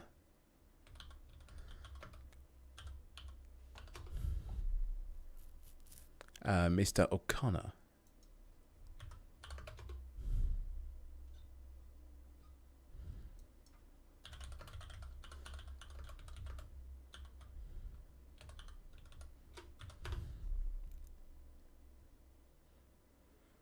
Alex O'Connor, why isn't his channel popping off? There it is. He put out a video with quite an interesting topic here on the ethical aspects of GTA 6. I want to check that out like real quick. It's a little bit long, but it might be something interesting for you who has been around video game discourse and a lot of what makes video game bad and the fear-mongering sometimes. But the philosophy behind them is something that I deem to be quite interesting. So I saved it for a stream because I would have loved to hear other opinions than my own. Anyways, let's try and watch this.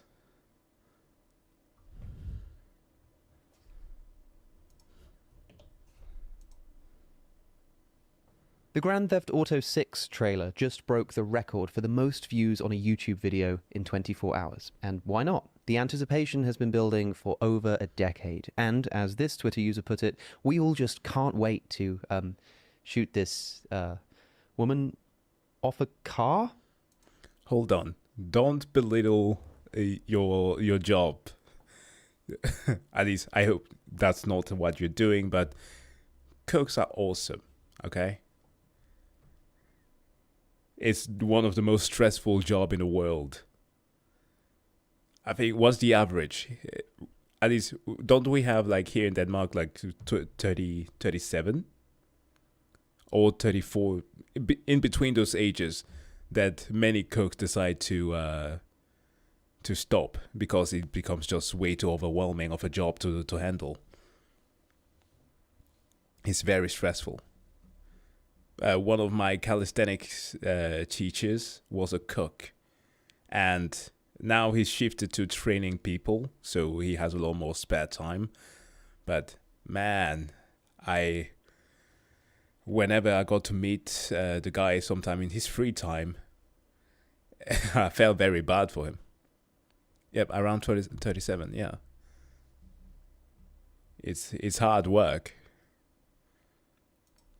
The game has historically been, shall we say, a controversial one.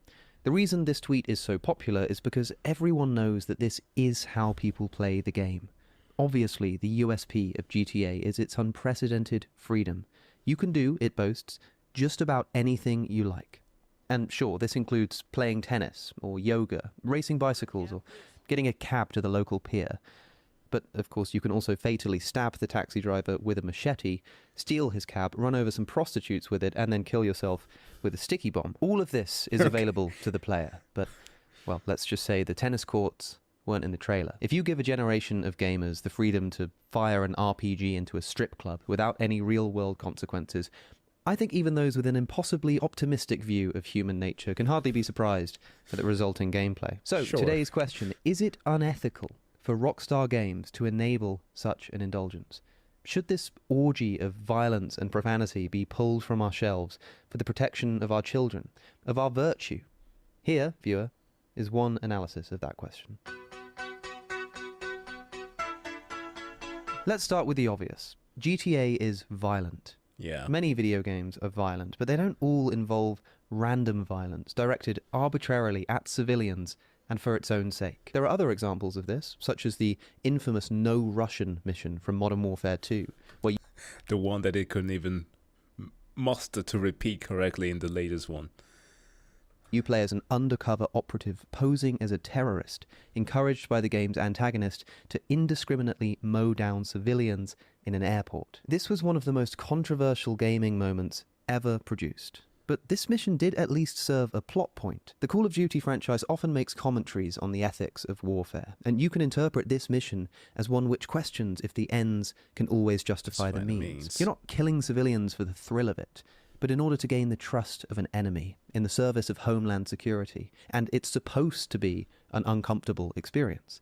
Outside of this context, such as in the Modern Warfare multiplayer, you're not given the opportunity to kill civilians for fun, like you are in GTA. I don't think that the ability to blow up an ambulance in Los Santos is making quite the same cultural commentary that No Russian is. However, one of No Russian's designers was asked by IGN if he was intentionally trying to do something controversial. No. He didn't respond by saying that he was trying to make an interesting story, but just that he was trying to create something memorable. You know, did you mean to make something controversial? That actually wasn't my intention. What I meant to make was something memorable. And sure, in the game's narrative, the character isn't killing.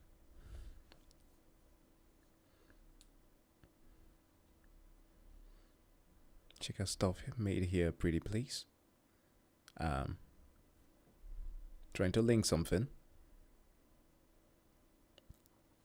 No, shock value obviously sells, and some of the most memorable instances in video games, such as Spec Ops: The Line, for example, are the ones that will stick with me forever. The execution is the thing that sells it best. Of course, one can argue about the edgy nature of some of the things that you are allowed to do in certain video games, but I don't think that. I mean, there are many things that that goes into consideration when we think about what is supposed to be like allowed in terms of violence in video games. For an instance, for those of you who caught it on stream, I almost was trying to play it on Twitch earlier, not earlier, but like by the end of last year. Hatred, the one game that is banned in certain countries, about the guy who goes full crazy and wants to end the whole wide world and ends up nuking a nuclear facility. Yeah, that one. I managed to play through it, and it wasn't as edgy as I initially thought it was, but people made it out to be crazy. Perhaps, again, it has something to do with how desensitized we tend to become about certain things, but the edgy nature of certain things don't hit us that much anymore. So perhaps, let's see where he goes with this. Civilians for fun, but as a player playing the video game, well, you're playing the game because it's fun. So maybe it kind of is just for the thrill of it. One genuinely similar game to GTA is, of course, Red Dead Redemption. Okay, Manhunt was a little bit off-putting. I gotta give you that. Thank you for bringing that up. That one was a bit disgusting, to be totally fair. But yeah, as is Alpha mentioned here, we do have the ability to distinguish. I can argue as far as how it might affect younger people if they are overly exposed to it. In the same light that being in a COD lobby is going to change your language if you're staying there for too long. But yeah, I think that we are able to discern that. And there's a reason why we don't act those things out in real life. Most of us. But this is basically GTA set 100 years ago, and is also produced by Rockstar Games. In any case, should we really be playing any of these kinds of games?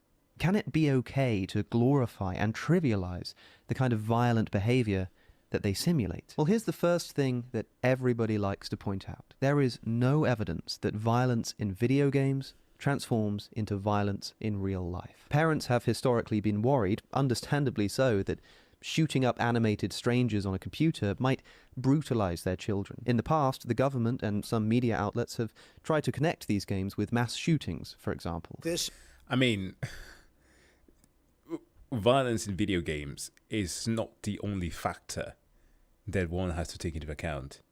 As was mentioned during one of the longest streams that I ever had, the ones who were part of the what are they called now? Not cold. The ones who did the cold open. Oh my god! Hold on, I need to figure out what they're called. Cold take. The Escapist. Those who used to have that, who now have the Second Wind channel, they had an undertaking on something that was pretty massive the other day. A lawsuit that was filed by a woman about the state of mind of her child who was exposed to way too many video games. And there are psychological aspects that can affect people.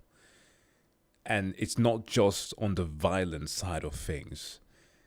Yeah, but let's see where he goes here before I just keep on rambling. This includes the gruesome and grisly video games that are now commonplace. But wherever this has actually been studied, it's been shown incredibly difficult to find a link between video game violence and real-world violence. In fact, as MatPat from Game Theory has pointed out in a video on this topic, even the United States Supreme Court has stated in one of its rulings, quote, psychological studies purporting to show a connection between exposure to violent video games and harmful effects on children do not prove that such exposure causes minors to behave aggressively. Look, for all we know, video games may even decrease real-world violence by giving people a simulated outlet for their aggression, preventing that aggression from manifesting in reality. And it's worth noting that these games don't always strictly encourage violent behavior. Yeah, that's a good point that you're bringing up there, More Ripper. Oh, sorry. yeah, more Ripper. Yeah. That is an argument that gets used a lot. Like, all movies of, do they actually facilitate or glorify those actions? As games journalist Paul Tassi points out in Forbes, in GTA, you're positively punished for it. If you commit a crime, you'll have the police coming after you. It's just about freedom. The game doesn't tell you to go around committing violence, at least outside of the campaign. It just gives you the option. In No Russian, you can complete the entire mission without firing a single shot, and it even given the option to skip the mission entirely. So we have quite good reason to at least reject the fear that violent video games cause actual violence. As video games writer David Jenkins put it for the Metro, the whole point is that a video game allows you to indulge in acts you would never do in real life. So, given this, what could possibly be the problem with violent video games? They don't cause violence in real life. So, video over, right? Sorry, that would be too easy. And you know it. One of the biggest problems about this ethical debate is that people act as if this is the only consideration. But what other than causing real-world violence could possibly be the issue? Well, maybe there's just a problem with glorifying violence, trivializing it. Even without any real-world consequences, isn't there just something a bit morally repugnant about turning this kind of material into entertainment? I wouldn't say so. You're not convinced, are you? Yeah. Well, here's one consideration. In 2016, Electronic Arts were promoting their new game, Battlefield 1, which is set in the First World War. Okay. They created a series of memes about the game to post online, including the following: when your squad is looking on point, and when you're too hot for the club. People didn't take too kindly to these posts. What? People got mad at that? Oh, come on. EA were accused of trivializing the very serious events of World War I, which, you know, they kind of were. And the backlash eventually prompted them to delete the images and issue an official apology for disrespecting the World War I era. So EA had to apologize for taking the World War, a serious event, and trivializing it by transforming it into light-hearted entertainment. What? But isn't that kind of what the game itself does? Are you kidding me? Say what you like about Battlefield 1 educating people about history or whatever. And so, for that reason, this flipped the envelope around and then introduced. Okay, I'm gonna trigger some people bringing this up in Battlefield 5 with the whole woman with a robot arm and katana wielding fighters with an M1 Garand in hand. Like, what the fuck? People play the game because it's fun, for entertainment. And if trivializing World War I in promotional memes is so offensive, how can you justify turning it into a game in the first place? Yeah. Notice how in the ethical discussion Doesn't of make this sense. use of violence in entertainment, the potential real-world consequences weren't even thought of as a relevant factor. It'd be really weird to bring them up. This whole scandal was caused not by some fear of real-world consequences, but just because it was thought wrong to do in principle. Yeah. Tasteless. Maybe you just think that the backlash to the memes was an overreaction. They're not actually immoral at all. Okay, I probably agree with you. I don't think that they were particularly offensive. But the principle stands that the real-world behavioral consequences of playing video games shouldn't be the only factor we consider in this debate. Right, And what's the other one? I'll try to prove it. But first, speaking of social media and badly communicating ideas, I want to bring something to your attention. Information today is released faster than it can be verified, ground news. and algorithms tend to reinforce our own biases, further polarizing an already polarized world. Which is why I'm excited to welcome back Ground News as today's sponsor. If you're unfamiliar, this app and website aggregates news sources from around the world in one place, allowing you to compare coverage. For every article, they offer additional context, like the potential bias of each source, a rating of how credible their reporting is, and even who owns the source. Take a look at this story on California's gun laws recently challenged in court. More than 100 articles have been published on it, and the coverage is pretty evenly distributed across the political spectrum. This isn't always the case, as you'll see if you follow Ground News' blind spot feed that shows which stories are being underreported by left or right-wing sources. Looking closer, I can see that the coverage differs even between sources that are labeled... I think there's just a lot of desensitization on all sorts of media. Yeah. You're definitely correct on that. The other says that the law bans carrying in most public places, and that it was... That's actually something that I remark when talking. Somebody brought Godzilla -1 earlier, the latest movie within the Kaiju-verse, right? And, oh, thank you, Em. Hopefully that'll happen one day. Sooner than later. But yeah, regarding the Godzilla -1 movie, the discourse around that had a lot of people ignoring the horrors of what was actually happening in the background there. I'm not one to advocate for people to constantly be searching for like hidden messages in movies. It's totally fine to enjoy the movie for just what it was. But this was one that dealt with the aftermath of World War II. The shame that some soldiers had to carry with them, the hidden message of the influence of both the Japanese government and the US in the failure of to the people during the war, and just all of that being portrayed on one character. But what I could hear from reviews was just talking constantly about how great a depiction Godzilla was. And it was like, okay, like I get it, but can we actually talk about a human character? I know, it's weird. It's a kaiju movie. We don't usually go to kaiju movies to watch the people who are being trampled on. But this one was actually the intent. And perhaps it's just me who is trying to like overanalyze things, but you are totally right. There is a certain degree of desensitization. Desensitization. Wow, that's a tongue twister sometime. In movies and media just in general.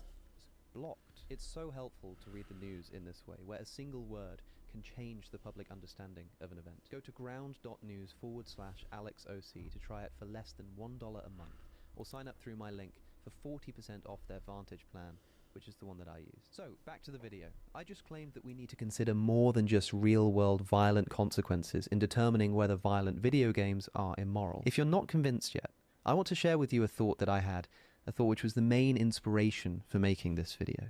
That, and riding on the coattails of the fastest growing YouTube video of all time, of course. And fair warning, it's a bit grim. If you don't want to hear about sexual violence, I recommend that you end the video here. I want you to imagine that GTA 6 comes out, and they've introduced a new ability for the playable characters. Now, as well as running, jumping, punching, and shooting, you can also, by pressing a button, commit sexual violence against NPCs. That is, you can walk up to them, press a button, and your character will assault them. I have a feeling that not only would there be... Believe it or not, some people are already doing this, Alex. In Skyrim, there are people who are making mods of this. Now, obviously, that's not the the opinion of the general public, right? This would receive a hell of a lot of backlash if that was possible. I remember just the shock, not shock therapy. That wasn't that. That was an interrogation. The one carried by Trevor in GTA 5. That was bad. Like, you couldn't skip that scene. That was bad. But yeah, you will get a lot of backlash from that. But some people will most likely like that. Yeah. A colossal backlash to this, but that this backlash would be quite understandable. This is an unimaginably gross and immoral game mechanic. I feel disgusted even talking about it. Can you imagine if they included such a freedom in the game? It would probably be immediately banned, and if it wasn't, the protests would be unprecedented. But what's changed? I mean, we still have all of those studies from earlier showing that in-game violence doesn't affect real-world violence. And we can still point out that the game doesn't encourage you to do this, it just gives you the freedom to. Sure. That is, we can put forward all of the same defenses that people propose for playing violent video games in general, and they would seem to apply here just as well. And yet, even if you could 100% prove that this wouldn't cause any real-world violence whatsoever, and even if you could prove that it wouldn't even change people's perceptions about real-world sexual offences, I still think that there's something deeply wrong and disturbing about giving players the ability to make pretend in this particular way. And I imagine that most of you watching will agree with me on this. But yeah, if so, why isn't it also wrong and disturbing to allow players to run people over or stab them with a broken bottle? I mean, GTA San Andreas did have the coffee mode, right? That was coded in the game. Now, that was removed, but that was still coded in the game.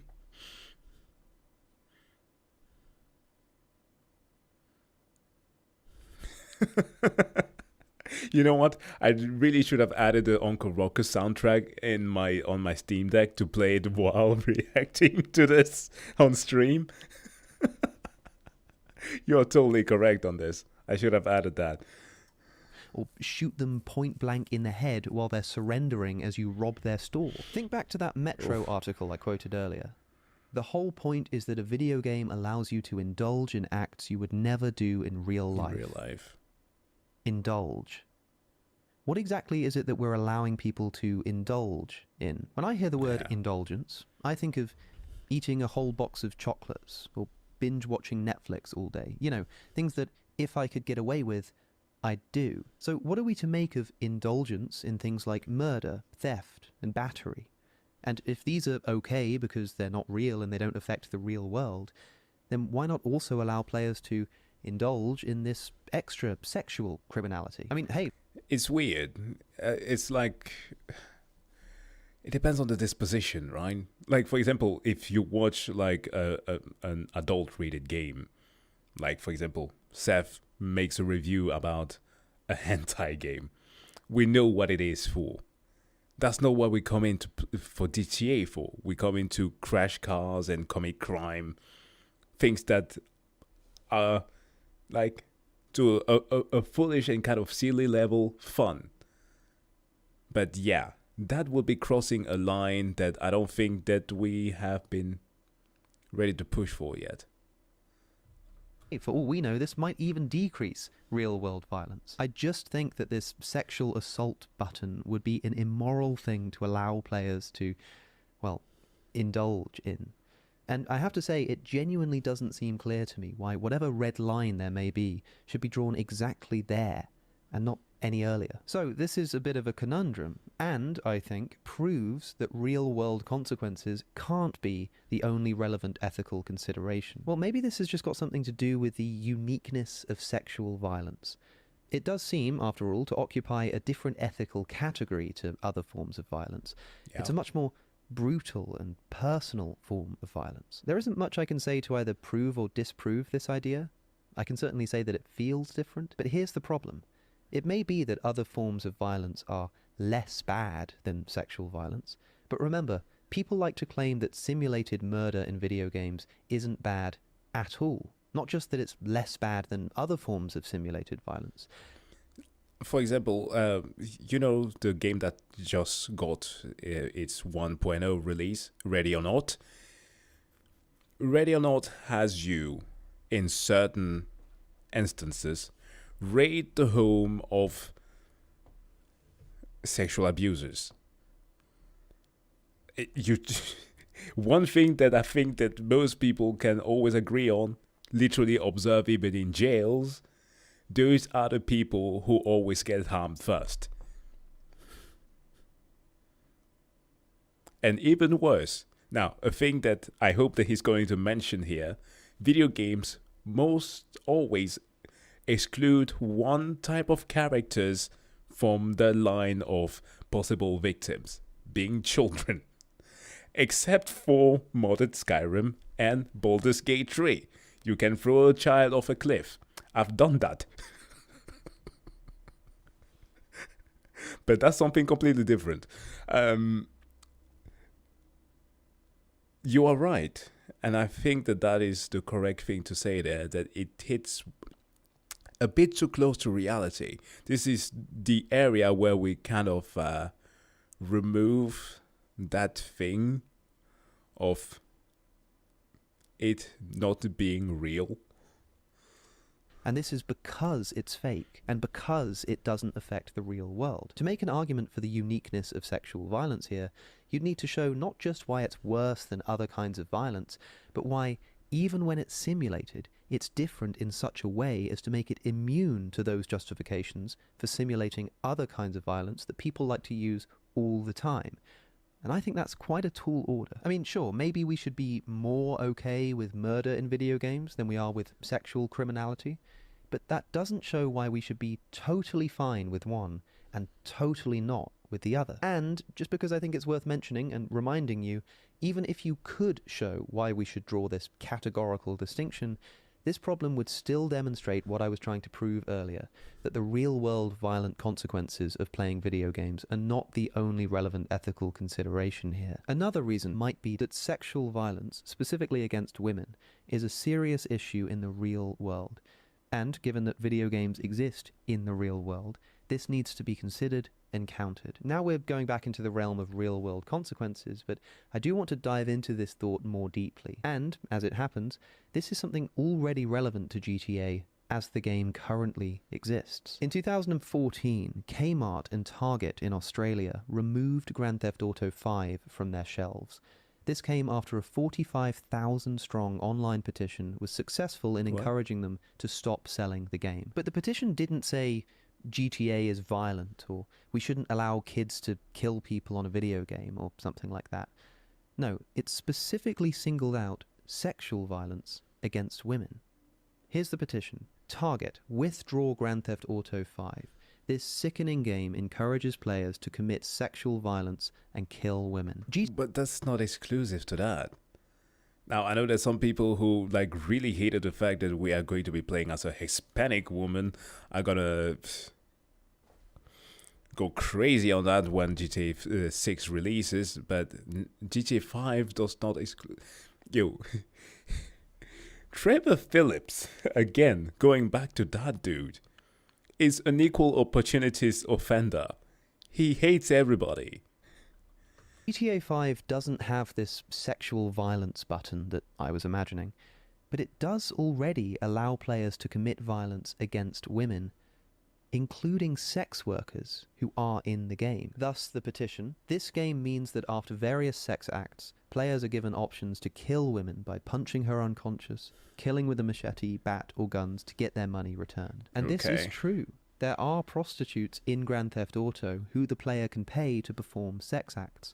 And, if they like, they can then brutally murder her. Of course, there are no male prostitutes. And even get their money back from the corpse. Maybe this is a unique problem. Games journalist Colin Campbell writes for Polygon. I know a lot of people desperately want to believe that killing a prostitute in GTA 5 is the same as killing any other character, but it's really not. Unlike gangsters or cops or business dudes or hot dog vendors, prostitutes, as a class, are despised, marginalized, and abused in real life all the time. But this means that GTA 5 takes its pleasure in humiliating and abusing victims of humiliation and abuse. Sorry, everyone, but in my view, this just can't be right. As Paul Tassi points out in his Forbes article, which responds to Colin Campbell. Oh, thank you, Connor. Yes, sex workers are a despised and mistreated class in the real world. But they're not the only marginalized people represented in Grand Theft Auto. It would be extremely easy, for example, for me to make my own petition saying, people of color are marginalized in the USA, in real life, and yet GTA includes non-white NPCs who you can abuse and murder. Just as well. Indeed, there's absolutely nothing stopping you from going on a racist rampage in Los Santos, shooting only non-white NPCs and police officers.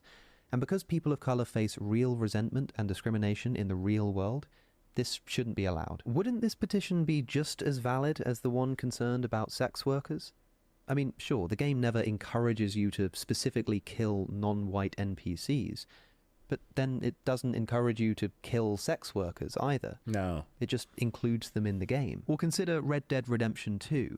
In this game, you can come across a feminist woman of course, he stood had on to the bring side that of the one street up. campaigning for women's suffrage. The game's set in 1899. Now, she's just there in the world. You can play the whole game without interacting with her at all. But players often do choose to interact with her, and Googling Red Dead Redemption 2 feminist, you'll find such charming video titles as Annoying Feminist Fed to Alligator, Beating Up Annoying Feminist, and Annoying Feminist Fed to Pigs. Astonishingly, these are all... Yeah, that says more about the gamers creating those videos than the game itself. Because you can literally leave her alone. Things that you can actually do to this woman in the game. So if the problem with the specifically sexual violence of killing sex workers in GTA is that they're a marginalized and abused class in real life, what about other victims of societal discrimination? Perhaps you shouldn't be allowed to kill sex workers, okay. But then maybe also not the elderly? Or non-white NPCs? Female NPCs? Honestly, I think a game which only allows you to kill white men might somehow be even more controversial than the game as it currently stands. Like, don't get me wrong, I do think it's quite disturbing to allow players to kill sex workers, but maybe this just means that there's something disturbing about this kind of game altogether. You're either playing a game where players can commit immoral and targeted acts of violence, or you're not. You can't pick and choose by just removing some kinds of people from the game and not others. Or can you? It's a shock factor. Playing GTA, you might not even realize that there is one group of people who are completely absent from the game altogether. This is a class of people who Rockstar probably wouldn't dream of including in the game. Children. Despite them being present in every population on the globe. Can you figure it out? Children. Children. Yeah. Children are completely absent from the GTA universe. Except for Michael's teenage kids in GTA 5, who you can't attack or shoot, and can only harm if you get a bit creative with explosives, there are no children in Los Santos for players to interact with, or to attack and kill. Why is this? Well, one reason might just be practical. When a video game is released in the USA, it will be appraised by the Entertainment Oh, of course. Yeah. That would have gone in a weird direction. When he said the word practical, I was like, hold on. Software Rating Board. This is where we get the US age guidelines from. E for everyone, M for mature, etc. Most PG-16. violent games will receive a mature rating, recommending players be 17 or older. But there is one more, higher rating, adults only. This rating is given to exceptionally violent or sexual games, or games which gamble with real money. Game developers do not want an adults-only rating. The main reason for this is that, at least according to Wikipedia, Nintendo, Microsoft, and Sony all prohibit AO-rated games from their platforms. Steam allows them, but hides them by default, and Twitch prohibits streaming gameplay from these games too. So your game just isn't going to sell if it gets an adults-only rating. An interesting side note, GTA San Andreas, which was originally released with a mature rating, was briefly re-rated to adults only. Yeah. A mini-game in which characters have sex on screen was coded for the game, but not included in the final release because Rockstar wanted a mature rather than AO rating. However, the code was left in the game, and when it was discovered by the modding community who could activate the code with a mod and play the mini-game, the ESRB re-rated the game, and the developers received a warning from the Federal Trade Commission and were the subject of a class action lawsuit alleging that they had misled consumers about the game's content. The game was also banned in Australia until the code was removed entirely. So, best not to include material that will get rated adults only. And surely one easy way to almost certainly get stuck with this rating would be to allow players to murder children. So that's probably why children are not in GTA. But yeah, I have tried Rogue Trader. It's good so far. I haven't finished it yet though, but hopefully I can have some gameplay next week. I have a lot to edit this week, but yeah, hopefully we can get it done then. As a living biological entity and hard-coded to value women. I love that phrasing. Produce a generator of future members of species to men. Dude, calm down. Yeah, that's because of philosophical reasons, in my opinion. Children can not be held accountable to make the same decisions as adults. Yes.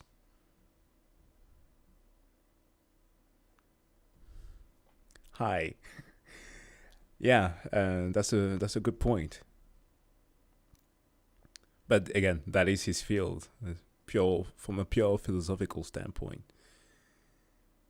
But practical, yeah, but sure. Why is it that killing children would almost certainly provoke an adults-only rating, but killing anybody else, including sex workers, in some of the most brutal and arbitrary ways imaginable, doesn't? I said earlier that games don't always strictly encourage violent behavior, they just give you the freedom to do what you want. But sometimes they not only encourage, but mandate violence, and quite brutal violence too. The GTA 5 campaign includes within it a non-skippable torture scene, where the player is made to waterboard, beat with a wrench, electrically shock, or use a plier to pull out the teeth of a man, even injecting him with adrenaline if the suffering is getting too much for him to continue. Yeah, I think that I stopped at electrocution. I couldn't, and it is unskippable. I couldn't continue with it.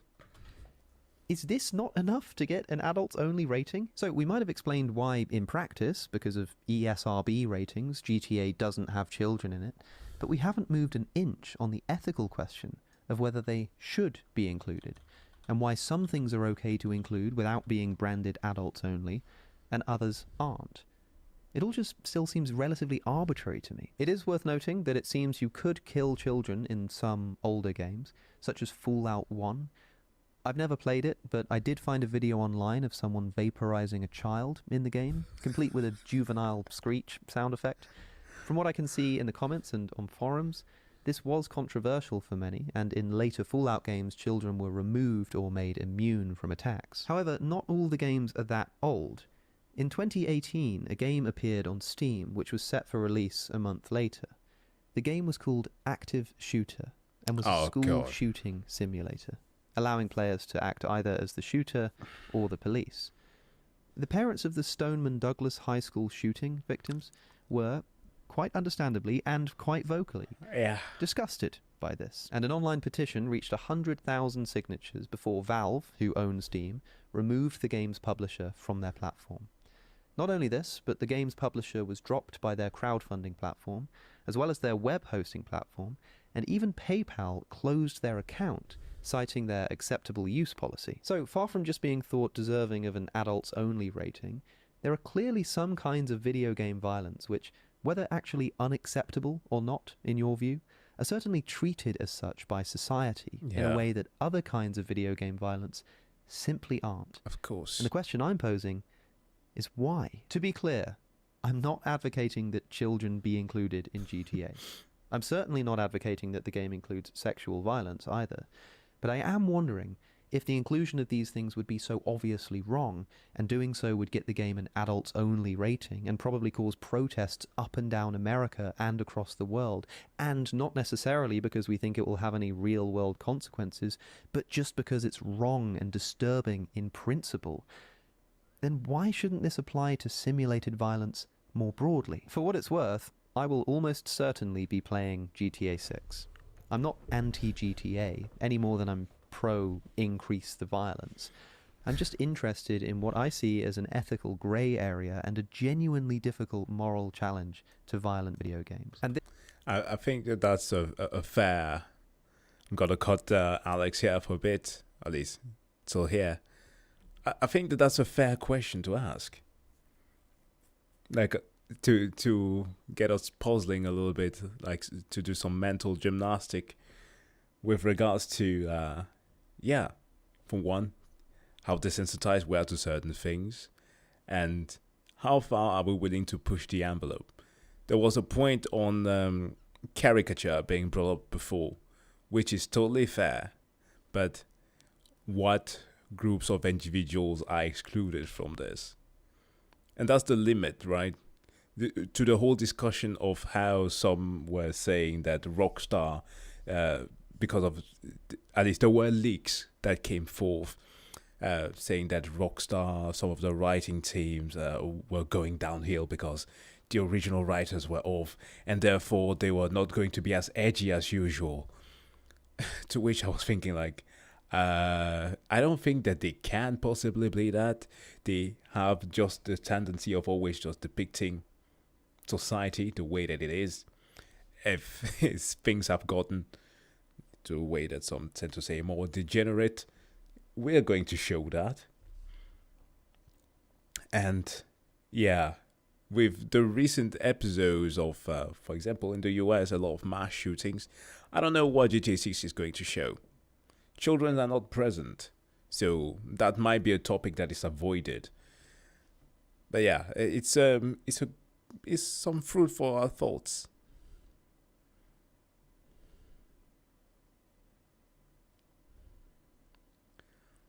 We could burn and skin dogs, though. Yeah, animal cruelty. And from what I know, this guy actually is advocate for animal rights a lot. I'm actually surprised that he didn't bring that up.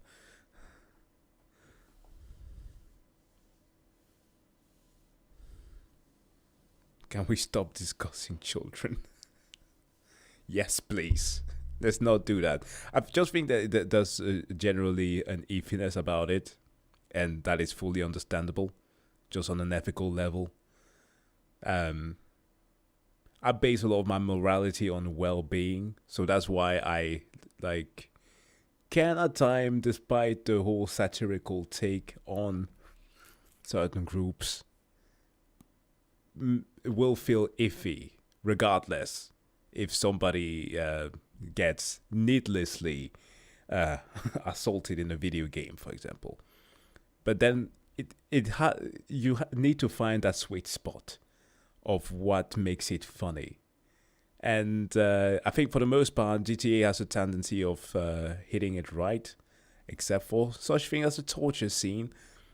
But yeah, we'll see what GTA 6 has to offer. But I thought that this was an interesting mental exercise to go through a bit. Can you watch Estonian movie 1944? Not today.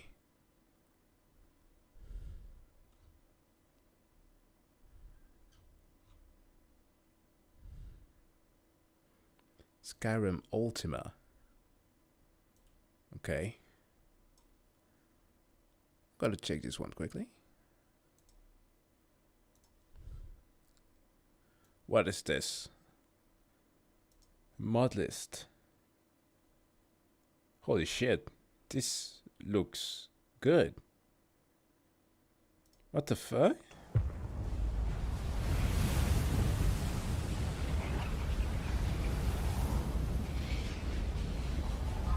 This is from the channel Noct. We will see how quickly you can master a new shout. Holy shit. Master Wolfgar will demonstrate Whirlwind Sprint. Then it will be your turn.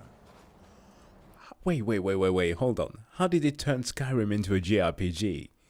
What is going on here? Master Bori, Vex. Wolf. Now it's your turn. Stand next to me. Master Bori will open the gate. Use your Whirlwind Sprint to pass through before it closes. And new physics as well. Vex.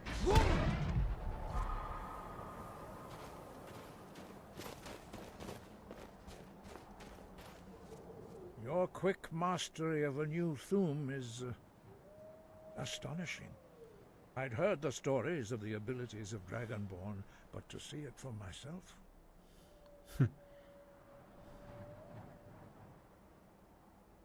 I don't know how I do it. It just happens. Around 500 mods. Oh, wow. Yo.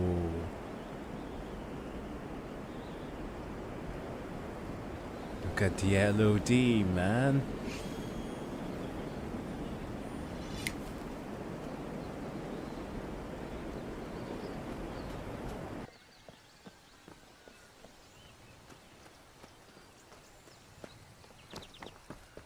I mean, visually it is stunning. That's one thing. We've been able to make Skyrim look good for quite some time, but just the physics as well. Nothing looks glitchy. The swaying of the weapons.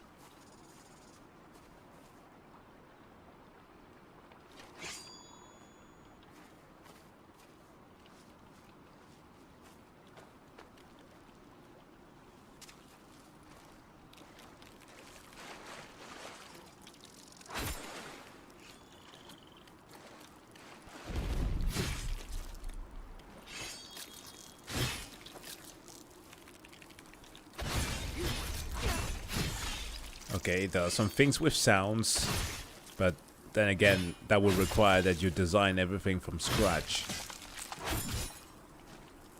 The combat looks solid. I mean, it's like Black Desert Online.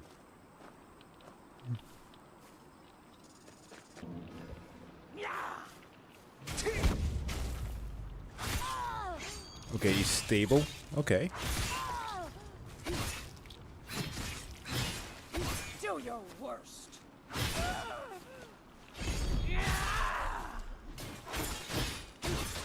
is the end for you.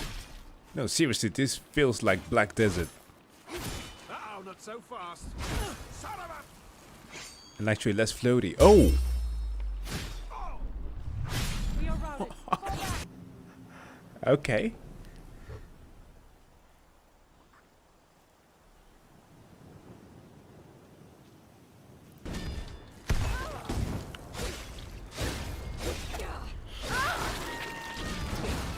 Dude.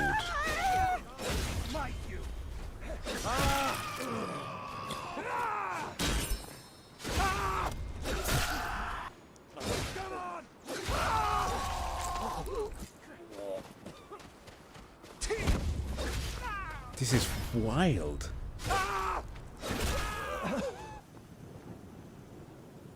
Oh man, I love the lighting in here.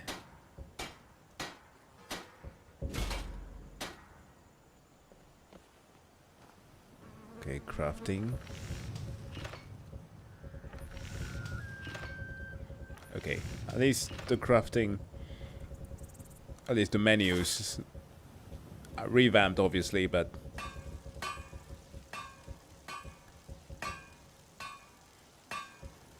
you know what? No complaints there. I always loved the menus in Skyrim. They were simple.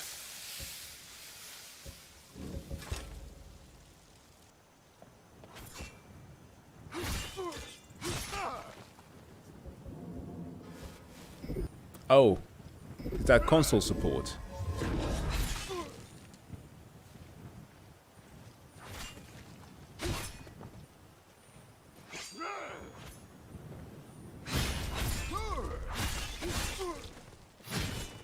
That's all you've got? Well, got a lot more.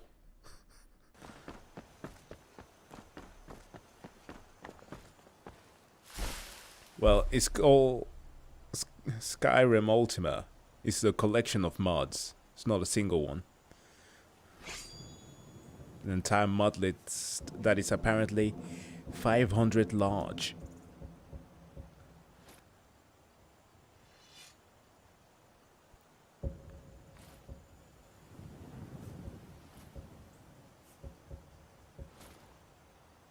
Okay.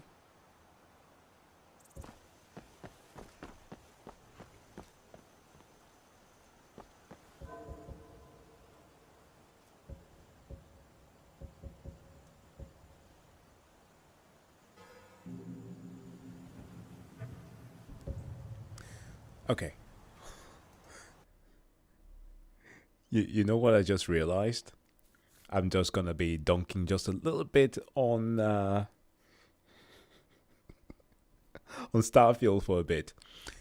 You know how the Starfield map looks incredibly empty? Think about how Skyrim has this. Skyrim has had this for 13 years. While Starfield, a game that has adaptive whatever and procedurally generated maps, cannot even display this on the maps. Okay, that was one thing. Games. Dude.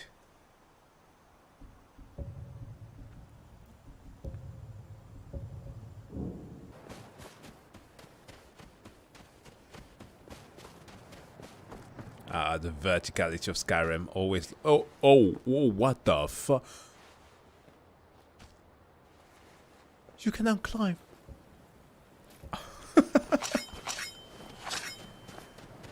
Cool.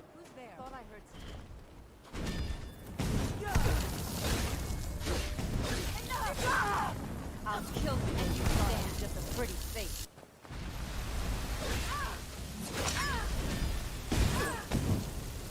And you thought I was just a pretty face.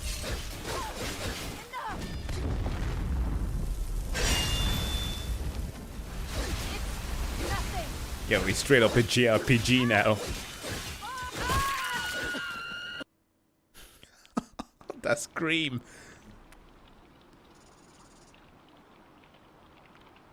Okay, enabling the swing in the camera makes it 100 times better. Feels more cinematic.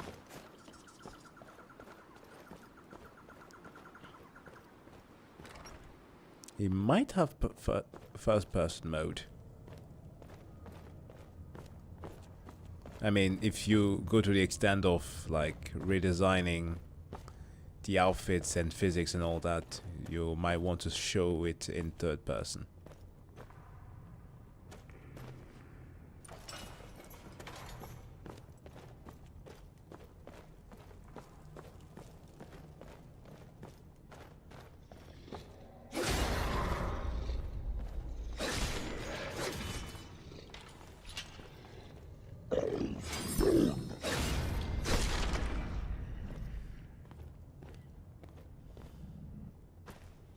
Yeah, obviously there's only so much that you can do with combat.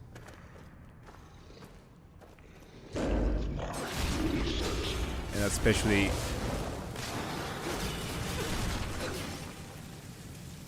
animation on the NPCs.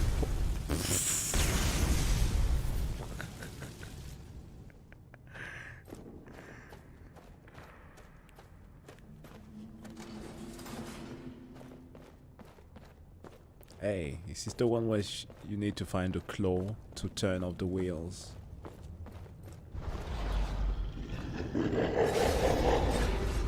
Oh no, it's not it.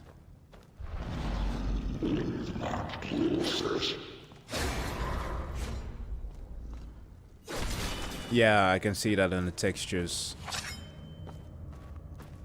Those haven't been revamped yet.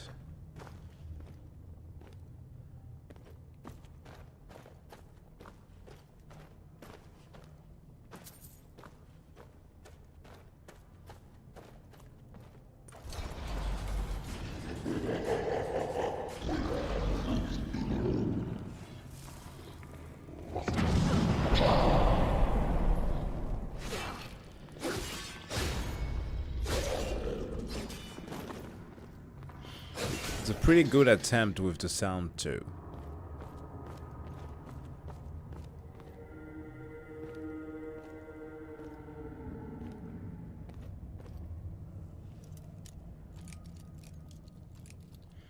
Good old bobby pins.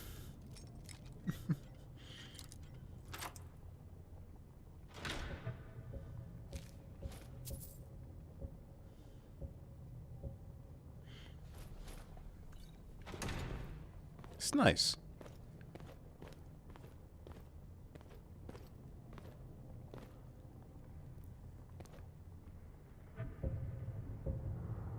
Oh, this is Skyrim.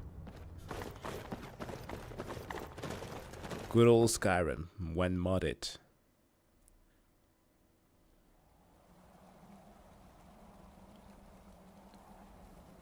Next gen 4K ray tracing DLSS 2025.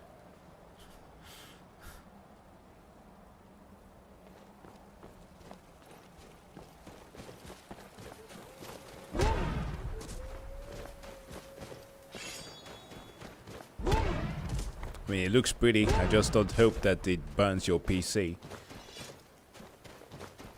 But at least it's playing it on plus 60.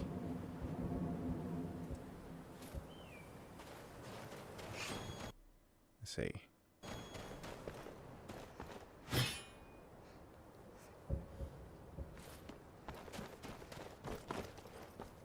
Monkey brain is melting.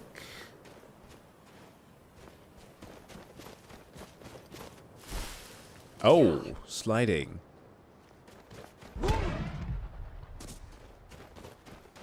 Oh, that would be cool.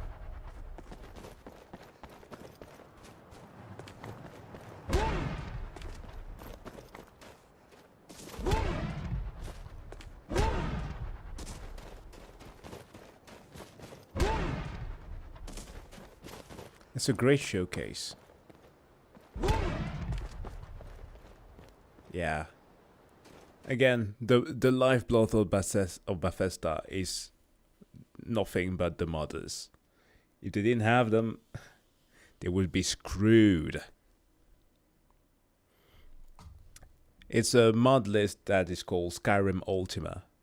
You can find it on the channel of Noct. This guy here. Pretty cool.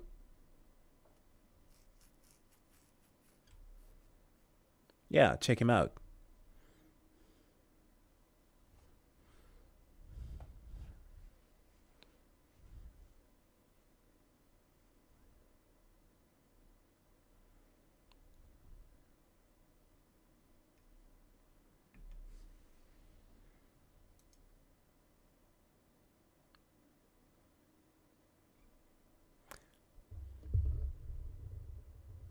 Even modders can fix Starfield. Yeah, they've some of them came out to say that it's too lost.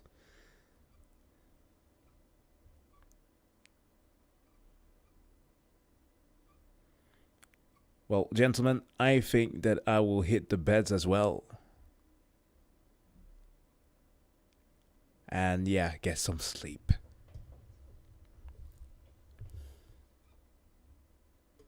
So I see you guys tomorrow for more uploads, some other videos.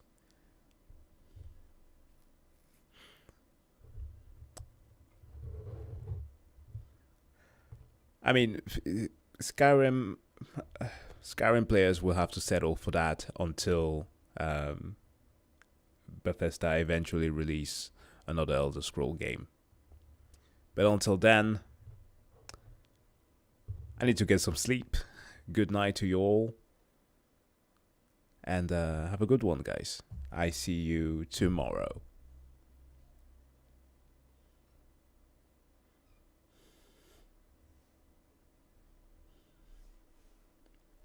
All right.